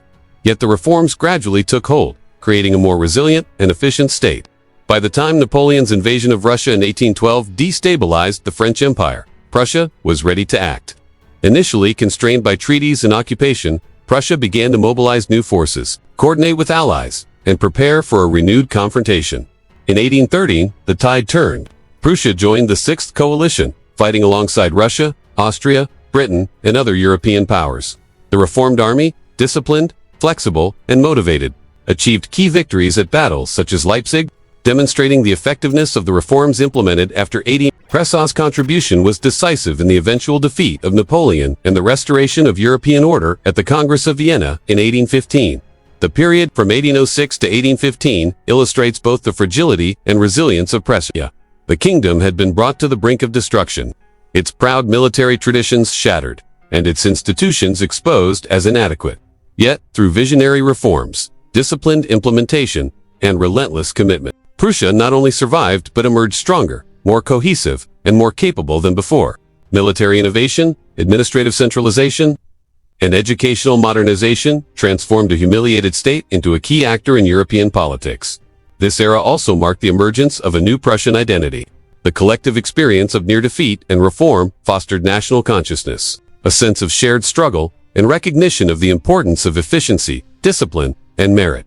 The lessons of war became embedded in the culture of the kingdom, influencing governance, society, and military traditions for decades to come. By 1815, Prussia had not only reclaimed its sovereignty, but had positioned itself as a central power in Europe. The kingdom's institutions were stronger, its army more effective, and its society more educated and cohesive. What had been nearly destroyed was now a model of resilience and modernization, a testament to the power of reform in the face of adversity. The period of 1806 to 1815 stands as one of the most dramatic in Prussia's history. The kingdom almost died, but through vision, discipline, and reform, it was reborn, stronger than ever. By 1806, Prussia stood at a crossroads that would test the kingdom's very survival. Frederick William III had inherited a state with proud military traditions, a disciplined bureaucracy, and a society accustomed to order. Yet, despite these strengths, the kingdom faced a new kind of threat in Napoleon Bonaparte, a man whose strategic brilliance and revolutionary armies had already reshaped Europe. The French general's campaigns demonstrated speed, innovation, and flexibility that traditional armies like Prussia's could barely match. The coming years would reveal both the vulnerability and the latent resilience of the Prussian state. The calamity struck at the twin battles of Jena and Auerstedt in October 1806. Prussia, once renowned for its disciplined military, faced the full force of Napoleon's army. At Jena, Frederick Louis of Hohenlohe led the main Prussian army, while at Auerstedt, Duke Charles of Mecklenburg faced Napoleon's direct forces. Despite numerical strength in some areas, Prussia's forces were scattered, poorly coordinated, and rigid in tactics. Napoleon's corps system allowed French forces to move independently yet cohesively, striking with precision and surprise. The result was catastrophic. The Prussian army collapsed, fortresses surrendered, and morale plummeted. What had once been a symbol of order, discipline, and military prowess now lay in ruins. The defeat revealed deep structural flaws. The Prussian officer corps, long dominated by aristocratic privilege, lacked the adaptability and innovation required for modern warfare. Troop movements were slow, communication unreliable, and logistics struggled to keep pace with battlefield realities. The old army, disciplined though it was, had been optimized for linear warfare of the 18th century, not the dynamic, corps-based strategies that Napoleon employed. Beyond the tactical failures, the collapse exposed institutional weaknesses. The state's centralized bureaucracy, while efficient in peacetime, could not respond flexibly to the rapid demands of modern conflict. This crisis became a catalyst for fundamental reform. The humiliation of 1806 spurred a generation of Prussian leaders to recognize that survival required transformation. The kingdom needed a modern military, an efficient bureaucracy, and an educated population capable of sustaining both. Leaders such as Gerhard von Scharnhorst, August von Gneisenau, and Karl von Stein became architects of a comprehensive renewal that would redefine Prussia's future. Military reform was immediate and profound. Scharnhorst and Gneisenau restructured the army from the ground up, implementing meritocratic principles that promoted competence over noble birth. The rigid hierarchy that had hindered flexibility was replaced with a system where talent, training, and loyalty determined leadership. The army adopted new corps structures, allowing for independent, coordinated action that could match Napoleon's tactical innovations. Training programs emphasized rapid maneuvering, discipline, and battlefield initiative, ensuring that officers and soldiers could respond effectively to dynamic situations. Reserves and citizen militias were integrated into national defense, creating a more adaptable and responsive military system. Logistics and organization were transformed as well. Supply lines were modernized, transportation improved, and intelligence networks expanded. Frederick William III, although not as militarily gifted as Frederick the Great, supported these reforms. Recognizing that a modern state required a military capable of both offense and defense, the lessons of Jena and Arstedt were harsh but invaluable. They revealed that discipline alone was insufficient. Adaptability, strategy, and systemic innovation were essential for survival. Administrative reform ran parallel to military restructuring. The Prussian bureaucracy, once hierarchical and at times stagnant, was streamlined to improve efficiency, accountability, and responsiveness. Taxation systems were standardized, corruption reduced, and merit-based appointments became more common. Regional governments were reorganized to provide consistent oversight while allowing local officials to act effectively. These reforms strengthened the kingdom internally, providing a foundation for both governance and military support. A modernized bureaucracy ensured that resources, manpower, and coordination could meet the challenges of a Europe dominated by Napoleon. Education became a cornerstone of Prussia's revival. Leaders recognized that the kingdom's long-term survival depended on cultivating an educated, disciplined, and loyal population. Schools and universities were restructured to provide practical, civic, and military education. Officer training combined academic knowledge with military skill, producing leaders capable of critical thinking and initiative. Civic education emphasized loyalty, responsibility, and national identity, reinforcing the bonds between the state and its citizens. By integrating education into reform, Prussia ensured that the lessons of near defeat would translate into enduring strength. The reforms gradually bore fruit. By 1812, Prussia was ready to participate in broader coalitions against Napoleon. Despite ongoing occupation and treaties that initially constrained its actions, the kingdom mobilized new armies, coordinated with allies, and prepared for a resurgence. The experience of humiliation and reform created a sense of shared purpose. Survival was no longer a matter of personal or aristocratic prestige. It was a national imperative. In 1813, Prussia joined the Sixth Coalition alongside Russia, Austria, Britain, and other European powers. The reformed army, disciplined, flexible, and motivated, proved its worth in battles such as Lutzen, Bautzen, and Leipzig. At Leipzig, the Battle of Nations Prussia's forces played a decisive role in defeating Napoleon's armies, marking the culmination of years of rebuilding, retraining, and reorganizing. Prussia's contribution demonstrated the effectiveness of reforms. A humbled kingdom had become a decisive actor in shaping the future of Europe. Prussia's recovery was not merely military. It reshaped identity, governance, and society. The experience of near collapse instilled a collective consciousness emphasizing resilience, discipline, and innovation. Military service became intertwined with civic responsibility. Education strengthened state institutions, and administrative reforms ensured that government could support both peace and war. This period forged a sense of national purpose, laying the groundwork for Prussia's eventual dominance in Central Europe during the 19th century. By 1815, the kingdom had not only reclaimed sovereignty, but emerged stronger, more organized, and strategically capable. Its institutions were more effective, its military modernized, and its population better educated and more cohesive.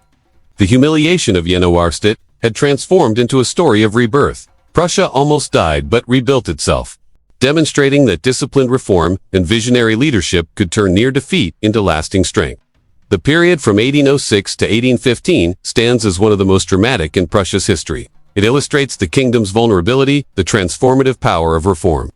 and the ability to survive and even thrive under the most challenging circumstances. Through military innovation, bureaucratic efficiency, educational development, and strategic alliances, Prussia emerged from the shadow of Napoleon as a stronger, more resilient, and more influential European power.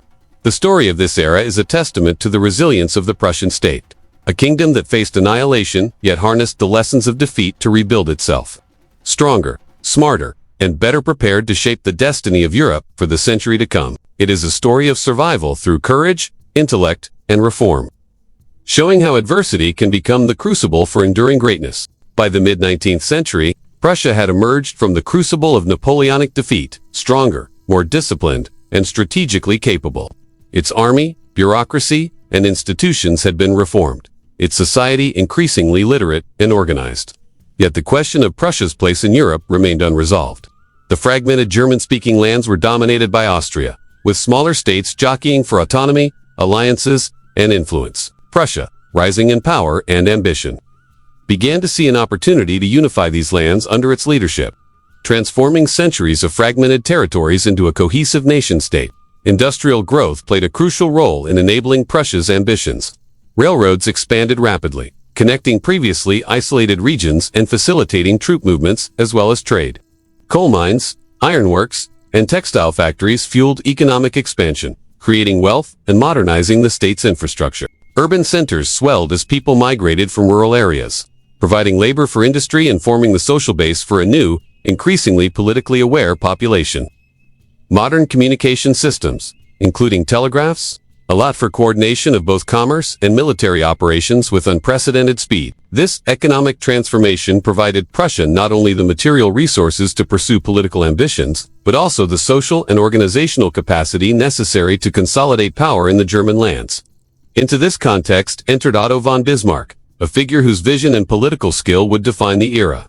Appointed President of Prussia in 1862, Bismarck was a master strategist, able to manipulate diplomacy, public sentiment, and military force to achieve his objectives. His philosophy was pragmatic, famously summarized as Realpolitik, emphasizing power, practical strategy, and calculated risk over ideology. Bismarck recognized that Prussia's destiny depended on the subordination of Austria and the consolidation of German-speaking territories into a single state dominated by Prussia. He understood that this goal could not be achieved through idealistic appeals alone. It required a combination of diplomacy, war, and political maneuvering. Bismarck's first challenge came in 1864, with the Schleswig-Holstein question. Denmark controlled these territories, which were culturally and historically linked to the German states. Prussia, allied with Austria, went to war against Denmark. The conflict was swift and decisive. Prussia and Austria defeated Danish forces, gaining control of Schleswig and Holstein. Yet Bismarck, always calculating, soon turned their relationship with Austria to Prussia's advantage, carefully setting the stage for future conflict while maintaining the appearance of alliance. This war demonstrated Bismarck's skill in using limited military engagement to achieve both territorial and political objectives. The next step in Prussia's path to unification was the Austro-Prussian War of 1866. Also known as the 7 Weeks' War, Bismarck exploited growing tensions between Austria and Prussia over influence in the German Confederation. Using superior organization, modernized rail networks, and a disciplined army, Prussia decisively defeated Austria at the Battle of Königgrätz. The outcome shifted the balance of power in Central Europe. Prussia established dominance over northern German states, creating the North German Confederation under Prussian leadership while leaving southern German states nominally independent but within its sphere of influence. Austria's influence over German affairs was effectively ended, clearing the path for unification under Prussian leadership. The Franco-Prussian War of 1870 to 1871 provided the final catalyst for German unification. Bismarck's manipulation of diplomatic tensions with France, particularly the EMS dispatch, stirred nationalist sentiment among the German states. Prussia mobilized efficiently, leveraging its modern army, railways, and coordination to rapidly defeat French forces. Battles such as Sedan highlighted the effectiveness of Prussia's military modernization and strategic planning. The victory over France stirred German nationalism to unprecedented heights, uniting northern and southern German states around a shared sense of identity and purpose. Throughout this period, German nationalism was a driving force, both a tool and a genuine sentiment among the people. The idea of a unified German nation resonated across classes, reinforced by shared language, culture, and historical memory. Bismarck skillfully channeled this nationalism, framing Prussia's wars and political maneuvers as steps toward the fulfillment of a historical destiny. By positioning Prussia as the natural leader of the German people, he legitimized the consolidation of power under Prussian dominance while maintaining the cooperation of other states. The culmination of these efforts came in January 1871 at the Palace of Versailles, where King Wilhelm I of Prussia was proclaimed German Emperor. The proclamation symbolized the formal unification of Germany under Prussian leadership, transforming centuries of fragmented principalities, duchies, and kingdoms into a single nation-state. Prussia's disciplined military, modernized bureaucracy, industrial strength, and the strategic genius of Bismarck had all converged to create a new European power.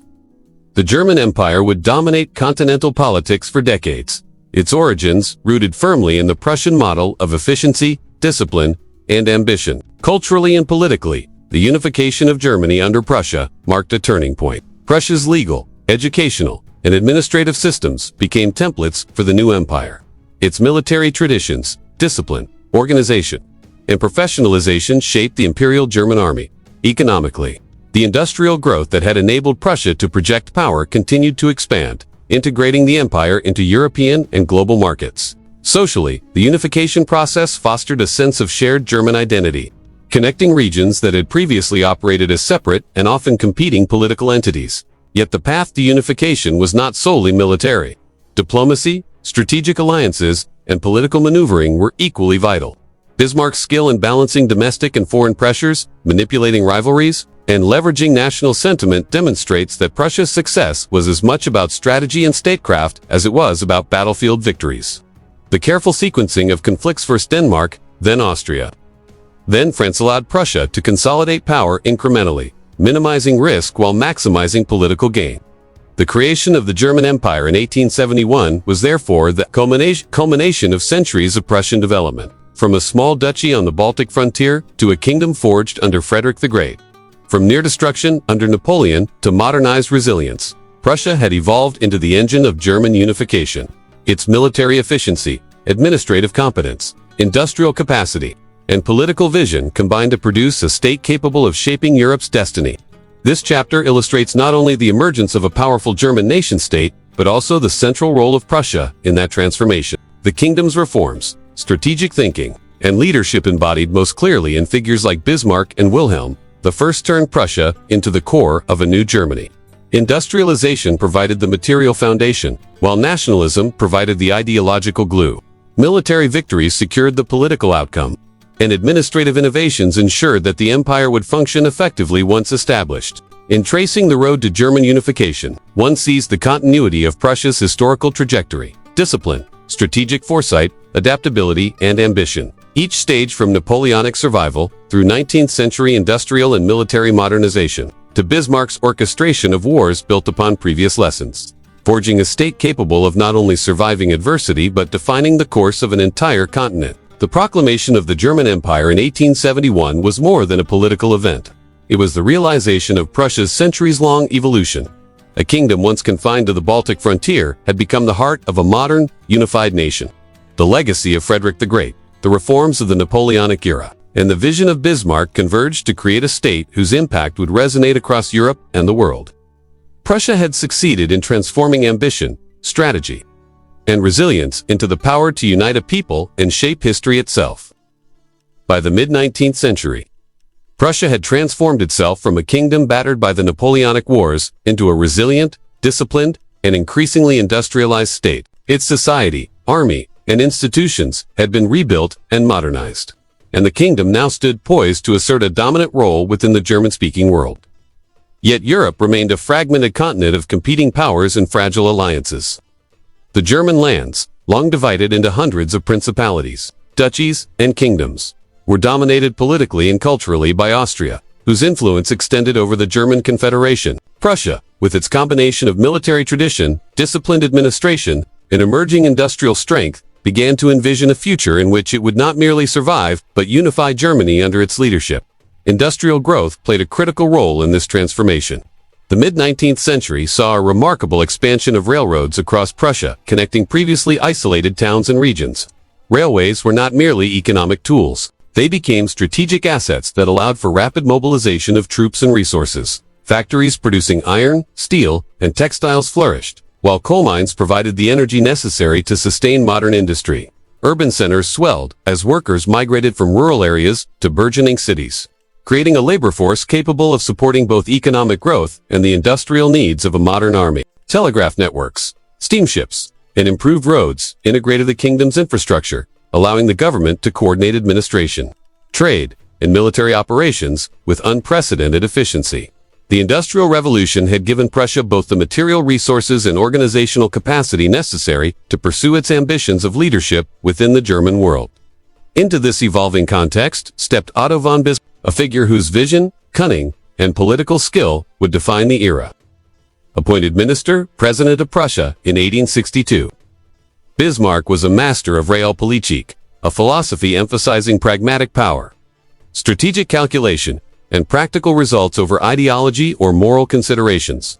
He understood that Prussia's path to dominance would not be won through idealistic appeals or hasty action, but through a careful combination of diplomacy, political manipulation, and, when necessary, military force. His ultimate goal was the unification of the German-speaking lands under Prussian leadership, a task that required subjugating Austrian influence, neutralizing rival powers, and forging alliances that could be leveraged at the opportune moment.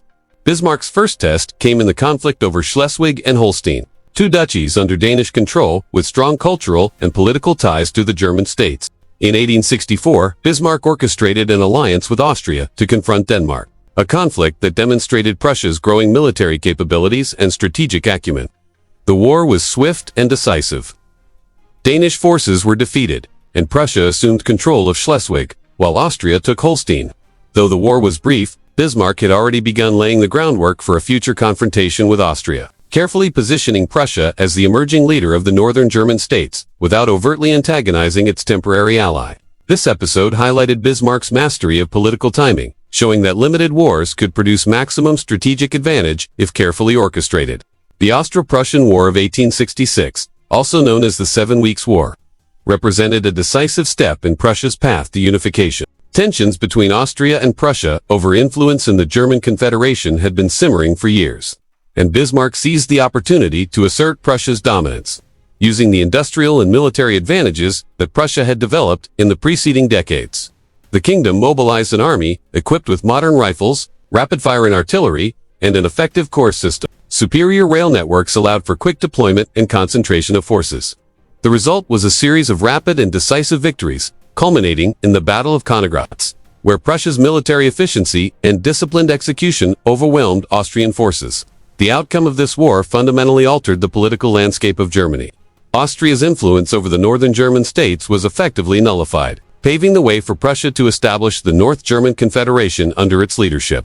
Southern German states remained independent, but were increasingly aligned politically and economically with Prussia, a result of careful diplomacy and the projection of military strength. While Prussia's wars against Denmark and Austria demonstrated its growing power, the conflict with France from 1870 to 1871 served as the final catalyst for German unification. The Franco-Prussian War was precipitated by diplomatic tensions, particularly the EMS dispatch, which Bismarck skillfully manipulated to provoke nationalist sentiment and encourage war with France. Prussia mobilized rapidly, utilizing the organizational efficiency, modernized army, and industrial infrastructure developed over decades. Battles such as Sedan showcased not only tactical brilliance but also the effectiveness of Prussia's administrative and logistical systems. The war united northern and southern German states against a common enemy, harnessing German nationalism as a cohesive political and social force. The victory over France created the conditions necessary for the proclamation of a unified German empire, consolidating the scattered German-speaking states into a single political entity dominated by Prussia. German nationalism played a central role in this transformation. Throughout the 19th century, nationalist sentiment had grown among the German people, fueled by shared language, culture, history, and a sense of common destiny. Bismarck understood the power of nationalism, using it to align the various German states with Prussia's strategic goals. Public opinion was carefully shaped through propaganda, press coverage, and political messaging, emphasizing the unity of German culture and the necessity of a strong Prussian-led state to defend and advance that identity. Nationalism became both a tool of political legitimacy and a genuine social force, creating popular support for wars and unification. while reinforcing the moral authority of Prussia as the natural leader of the German peoples. The culmination of these decades of planning, warfare, and political maneuvering occurred on January 18, 1871, in the Hall of Mirrors at the Palace of Versailles. King Wilhelm I of Prussia was proclaimed German Emperor, marking the formal unification of Germany under Prussian leadership. The German Empire emerged as a dominant power in Europe, a direct product of Prussia's disciplined military, effective administration, industrial strength, and Bismarck's strategic genius. This proclamation represented not merely a political event but the realization of a centuries-long historical trajectory, linking the Prussian kingdom on the Baltic frontier to a modern, unified German nation-state. The German Empire that emerged from this process was profoundly shaped by Prussia. Administrative structures, legal codes, and educational systems modeled on Prussian precedents became the framework for governance across the empire. The army, disciplined, professional, and technologically advanced, embodied Prussian military traditions while serving as the guarantor of national security. Industrialization, already well underway in Prussia, accelerated across the empire, integrating its regions into domestic and international economic networks. Culturally, the unification process reinforced a sense of shared identity and national purpose, knitting together previously independent states into a coherent whole. Bismarck's role in the unification process exemplifies the intersection of strategic foresight, political acumen, and opportunistic action. His ability to manipulate alliances, provoke conflicts at opportune moments, and manage both domestic and international reactions was essential to Prussia's success. Each stage of the process, the wars against Denmark, Austria, and France, was carefully sequenced to maximize Prussia's advantage while minimizing risk. Military victories provided leverage in negotiations, while nationalist sentiment ensured popular support for Prussia's leadership. The orchestration of these events demonstrated the extent to which unification was a product of both deliberate planning and the exploitation of historical opportunity. Industrial growth and economic development were as critical as military success. Railroads enabled rapid troop movements and facilitated commerce. Factories produced weapons, uniforms, and essential materials. Coal and iron provided the energy and resources necessary for sustained industrial and military activity.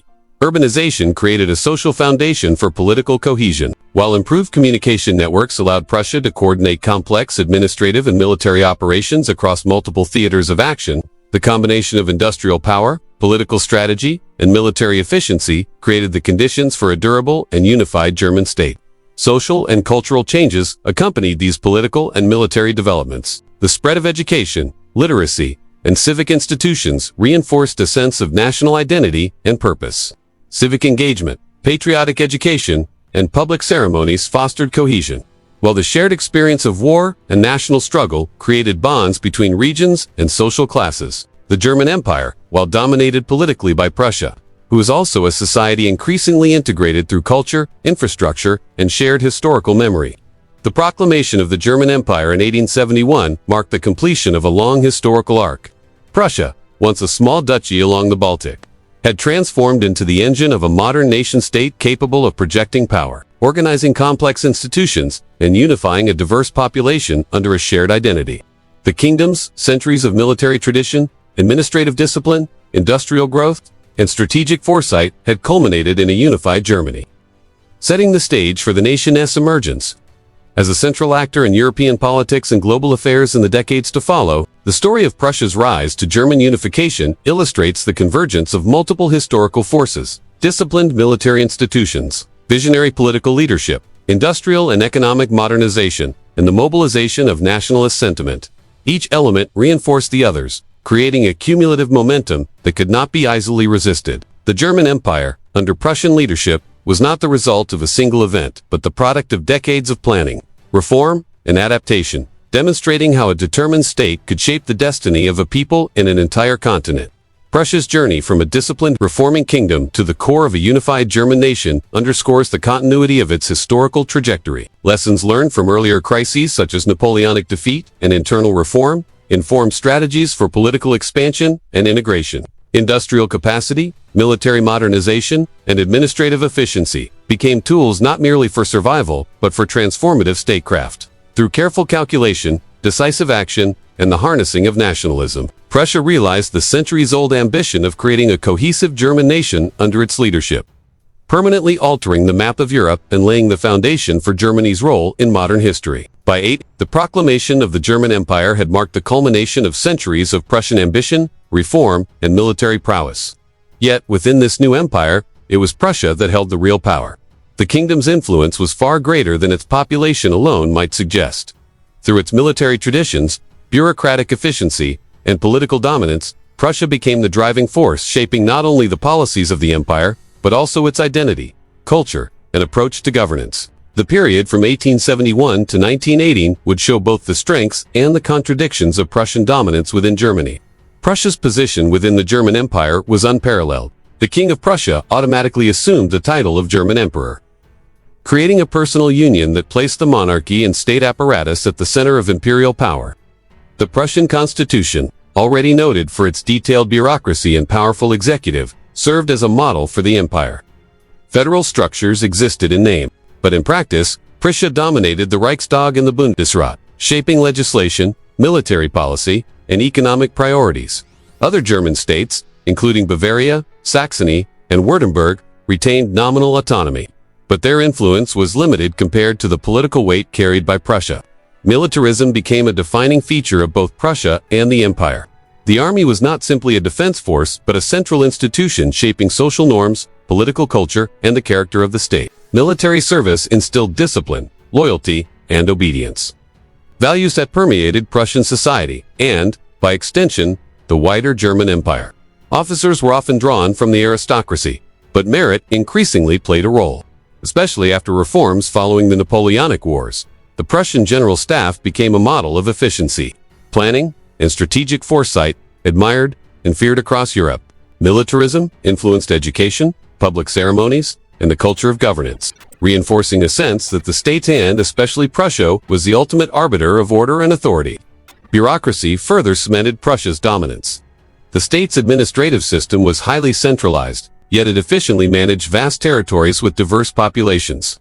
Civil service exams ensured competence, while hierarchical structures allowed policies to be implemented uniformly across the empire. Infrastructure projects, industrial regulation, taxation, and social programs were administered with precision. This bureaucratic rigor allowed Prussia to coordinate economic growth, military preparedness, and political control, making it a model of modern statecraft. The reign of Kaiser Wilhelm II, beginning in 1888, brought both dynamism and instability to the empire. Wilhelm embodied the paradoxes of Prussian power: confident, militaristic, and ambitious, yet often impulsive and politically naive.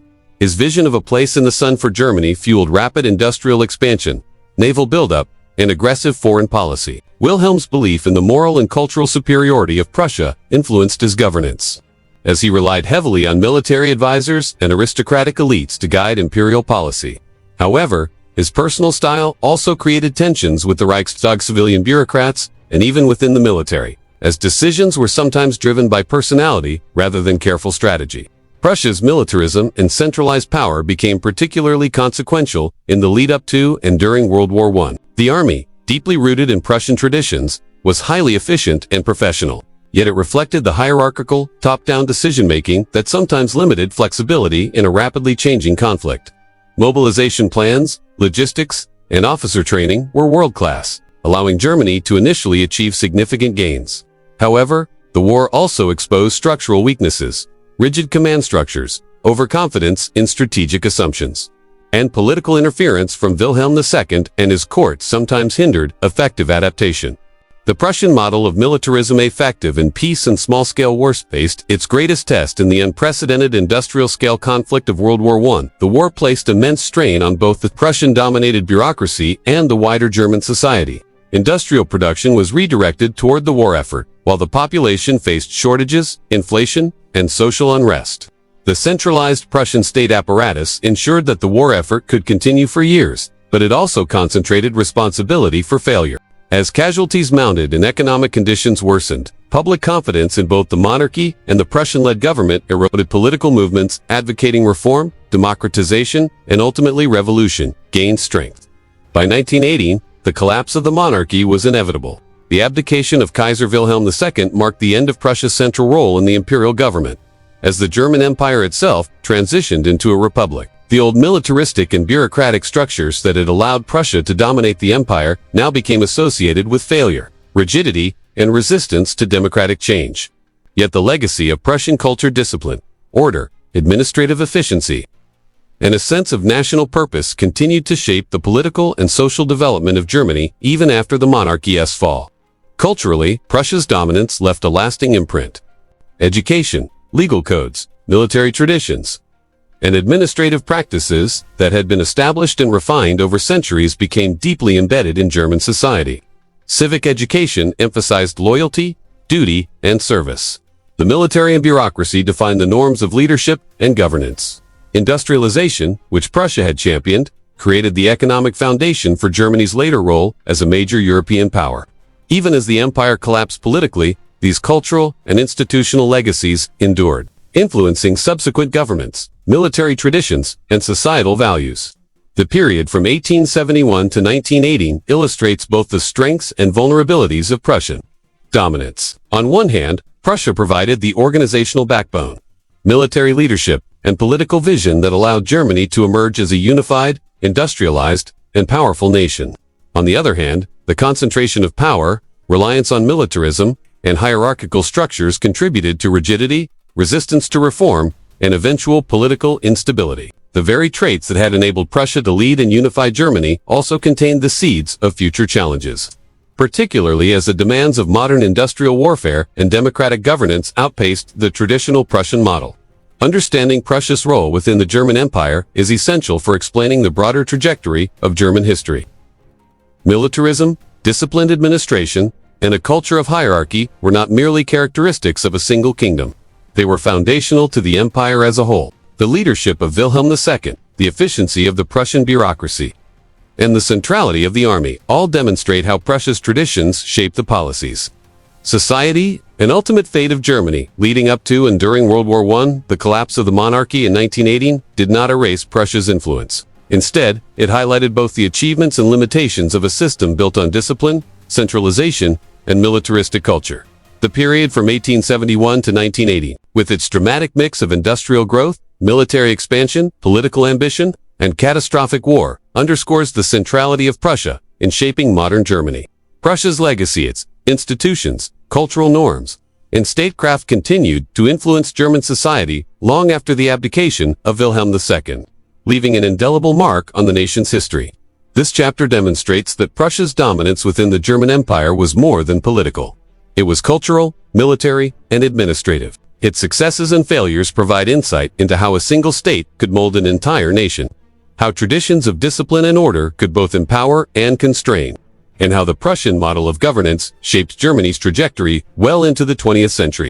By the end of World War I, Prussia, once the engine of German unification and continental influence, had been fundamentally transformed.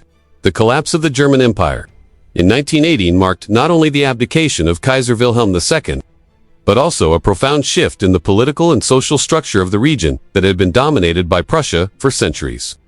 The kingdom that had once stretched across northern and central Germany, exerting authority over a complex web of duchies, principalities, and cities, was now reduced to a component of a fragile and uncertain republic. The Prussian monarchy was gone, and with it, the overt symbols of centuries of power. Yet even in its weakened form, Prussia remained a central force in German politics, culture, and society. In the Weimar Republic, Prussia's identity survived primarily through its bureaucracy and its institutions. The administrative framework developed over centuries, the centralized civil service, efficient local governance, and disciplined law enforcement remained largely intact. Prussia's traditions of order and governance provided stability in a republic beset by political upheaval, economic crises, and social unrest. Cities like Berlin and Kingsburg became centers not only of culture and commerce, but also of statecraft, reflecting Prussia's enduring influence despite the loss of its monarchy. Prussian efficiency and administrative discipline helped manage hyperinflation, political assassinations, and the complexities of rebuilding a post-war society. The rise of the Nazi regime in the 1930s brought another dimension to Prussia's legacy. The Nazis admired the military discipline, organizational skills, and hierarchical culture of the Prussian state, often drawing explicitly on its history to legitimize their own authoritarian rule. At the same time, the traditional Prussian elites, military officers, bureaucrats, and aristocrats found themselves both collaborators and competitors within the new regime. The Prussian model of militarism and centralized control influenced the structure of the Third Reich, demonstrating how centuries of Prussian statecraft could shape political movements far beyond the monarchy itself. World War II, in its aftermath, marked the definitive end of Prussia as a political entity. Following Germany's defeat in 1945, the Allies dismantled Prussia, citing its historical association with militarism, authoritarianism, and European conflicts. Its lands were divided between Poland, the Soviet Union, and the remaining German states, creating new borders that erased the territorial coherence of the Prussian kingdom. East Prussia, the heartland of the kingdom, was partitioned between Poland and the Soviet Union, with German populations expelled or relocated. The historical centers of Prussian culture, such as Kingsburg, were renamed and integrated into new national frameworks, reflecting the broader geopolitical transformations reshaping Europe. Despite the political abolition of Prussia, its cultural, military, and administrative influence endured. The Prussian military tradition, forged over centuries under leaders like Frederick the Great, continued to inspire the German army long after 1945. Discipline, strategic planning, merit-based officer selection, and an emphasis on training and organization remained hallmarks of German military doctrine. Prussian approaches to education, governance, and public administration also influenced post-war West Germany, where efficiency, rule of law, and bureaucratic competence became central to rebuilding a stable and prosperous democratic state. Prussia's legacy extended beyond Germany. Its military traditions and administrative methods were studied internationally, influencing European armies and bureaucracies. The concept of a disciplined, professional army integrated with a competent civil administration became a model for modern statecraft. Industrial organization, central planning, and social structures developed in Prussia were also referenced in comparative political and economic studies worldwide. In many ways, Prussia's emphasis on order, efficiency, and strategic thinking shaped modern approaches to governance, military planning, and institutional design. Culturally, Prussia left an indelible imprint on German identity.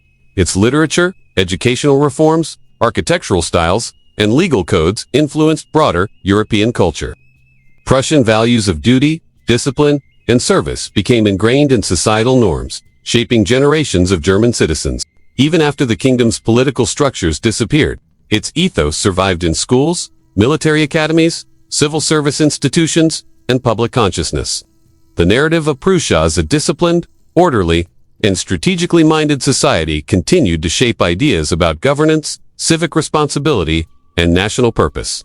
Prussia's historical trajectory offers a unique lens through which to understand European and global history. From its origins as a collection of Baltic lands and tribes, through the rise of the Teutonic Knights, the consolidation of Brandenburg-Prussia, and the creation of the German Empire, Prussia's influence grew steadily.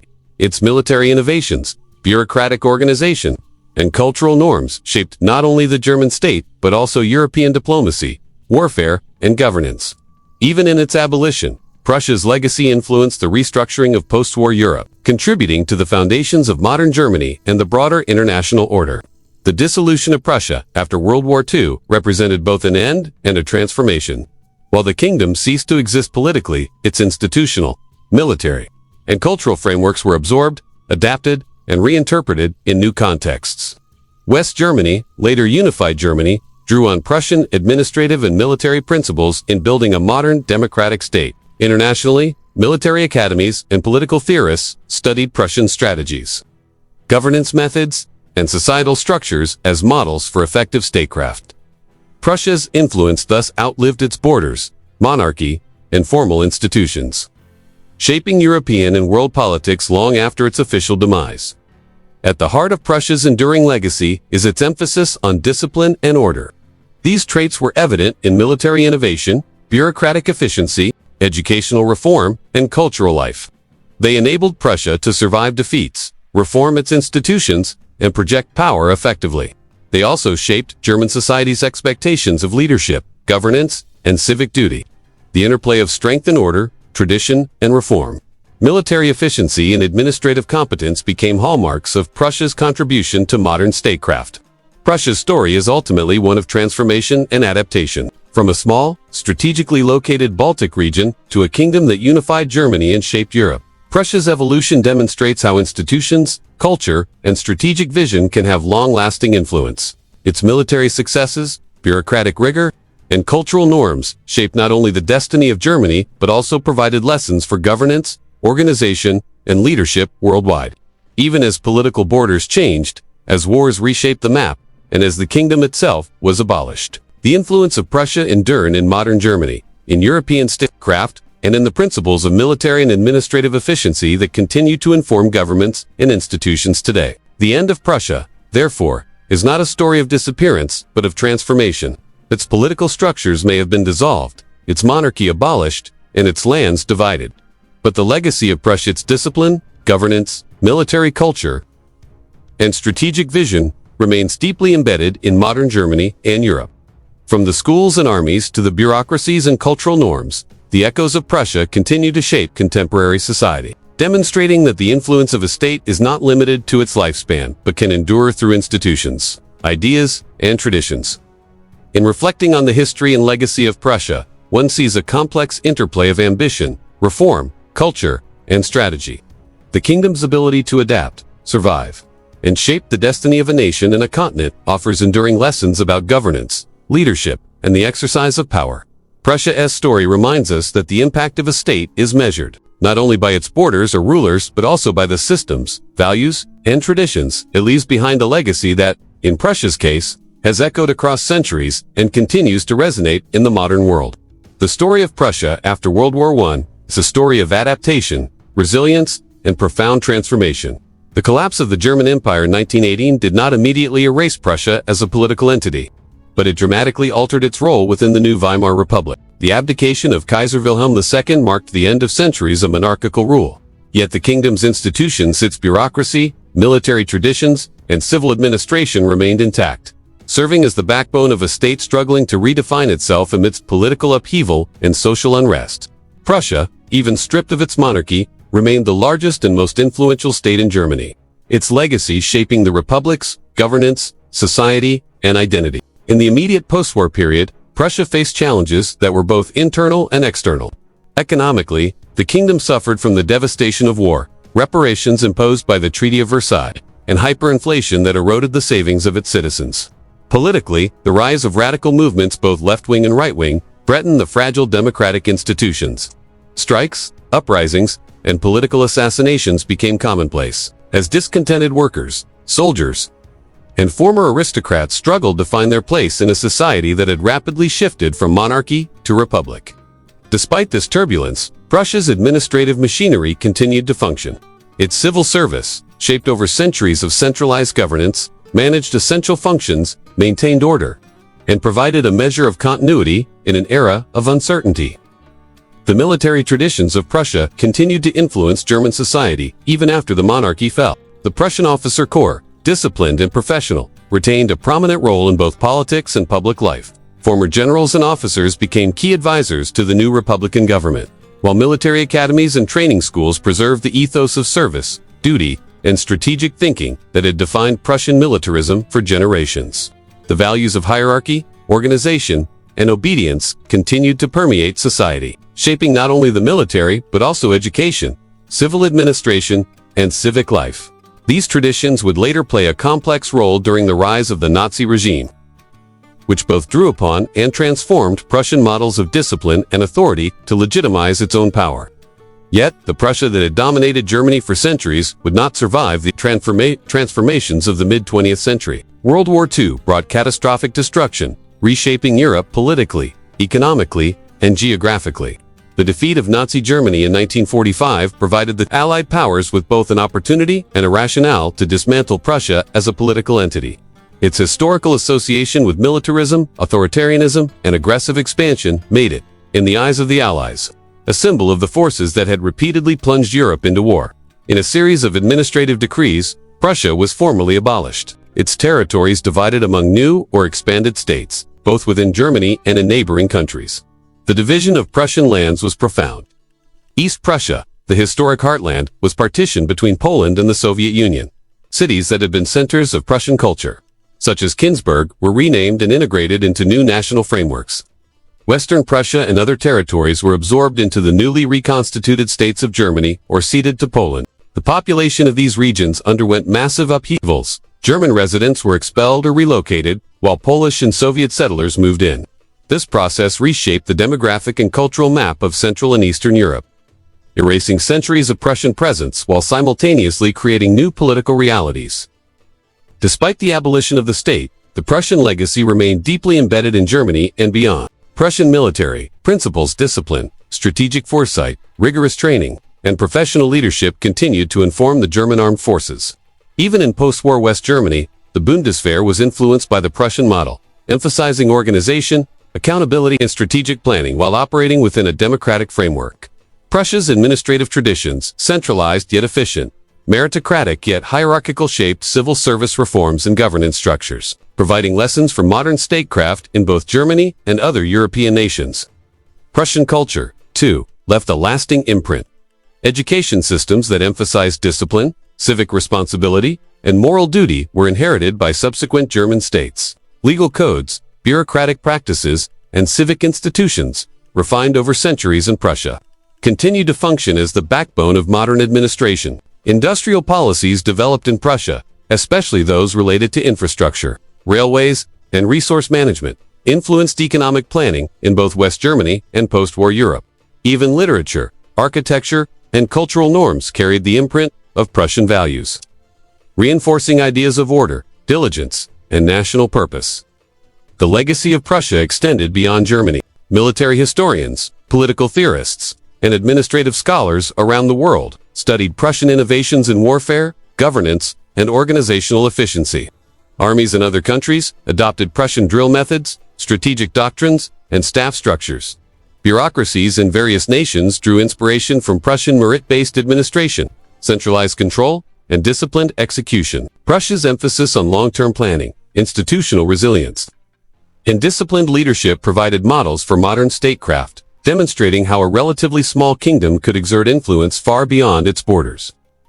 Prussia's story highlights the complex interplay between power, culture, and legacy. Its abolition after World War II marked the end of its political existence. Yet the principles and systems it developed endured. The kingdom's emphasis on military preparedness, disciplined governance, and civic order became embedded in the institutions and cultures of modern Germany and Europe. Its influence can be traced in military doctrines, administrative structures, education, industrial policy, and even cultural identity. In many ways, the Prussian ethos outlived the political state, demonstrating that the impact of a nation is measured not merely by its borders or rulers, but by the enduring institutions, ideas, and traditions it leaves behind. The end of Prussia as a political entity thus represents both a conclusion and a transformation. While the kingdom no longer exists on maps or in governance structures, its cultural and institutional legacy continues to shape Germany, Europe, and the broader world. From the disciplined officer corps to the efficient civil service, from educational systems to industrial planning, the imprint of Prussia remains visible. The kingdom's historical trajectory from a small Baltic region to a European power, and finally to a symbol of disciplined governance and military innovation, offers enduring lessons about leadership, strategy, and the exercise of power. Ultimately, Prussia's influence on modern Germany, Europe, and world politics is undeniable. Its military innovations shaped armed forces worldwide. Its administrative systems informed modern bureaucracies. Its cultural values of discipline, efficiency, and duty continue to resonate. Even in the absence of the state itself, Prussia's legacy demonstrates how a nation's impact can transcend its existence, leaving principles and traditions that continue to guide governance, strategy, and societal organization long after the borders have changed. Prussia's story is one of paradox. It was both a political power and an idea, a state that could be abolished but whose influence could not be erased. Its history underscores how governance, military tradition, and cultural values can outlive formal political structures, influencing societies, shaping national identity, and providing lessons for future generations. In examining the end and legacy of Prussia, one sees not merely the fall of a kingdom, but the enduring power of its institutions, values, and strategic vision of power that continues to resonate in the modern world. As we reach the end of this journey through the history of Prussia, it's clear that its story is far more than dates and battles. From a land of forests and rivers to a kingdom that shaped Europe, Prussia teaches us lessons about leadership, discipline, and the power of ideas. Its rise and fall remind us how institutions, culture, and strategic vision can leave a mark long after borders have changed and kings have abdicated. Prussia may no longer exist on maps, but its influence still resonates in Germany, Europe, and even in how we think about governance, military strategy, and organization today. Understanding Prussia helps us understand the forces that shaped modern Europe and perhaps gives us insight into the lessons history can teach about ambition, resilience, and adaptation. If you enjoyed this deep dive into Prussian history, I'd love for you to join me on this journey through the past. Hit the like button, subscribe to the channel, and leave a comment, sharing your thoughts or questions about history. Your support helps me bring more stories from history to life. And remember, every corner of the past has a lesson for today's. So let's keep exploring it together. Thank you for watching, and I'll see you in the next chapter of history on Past Picture.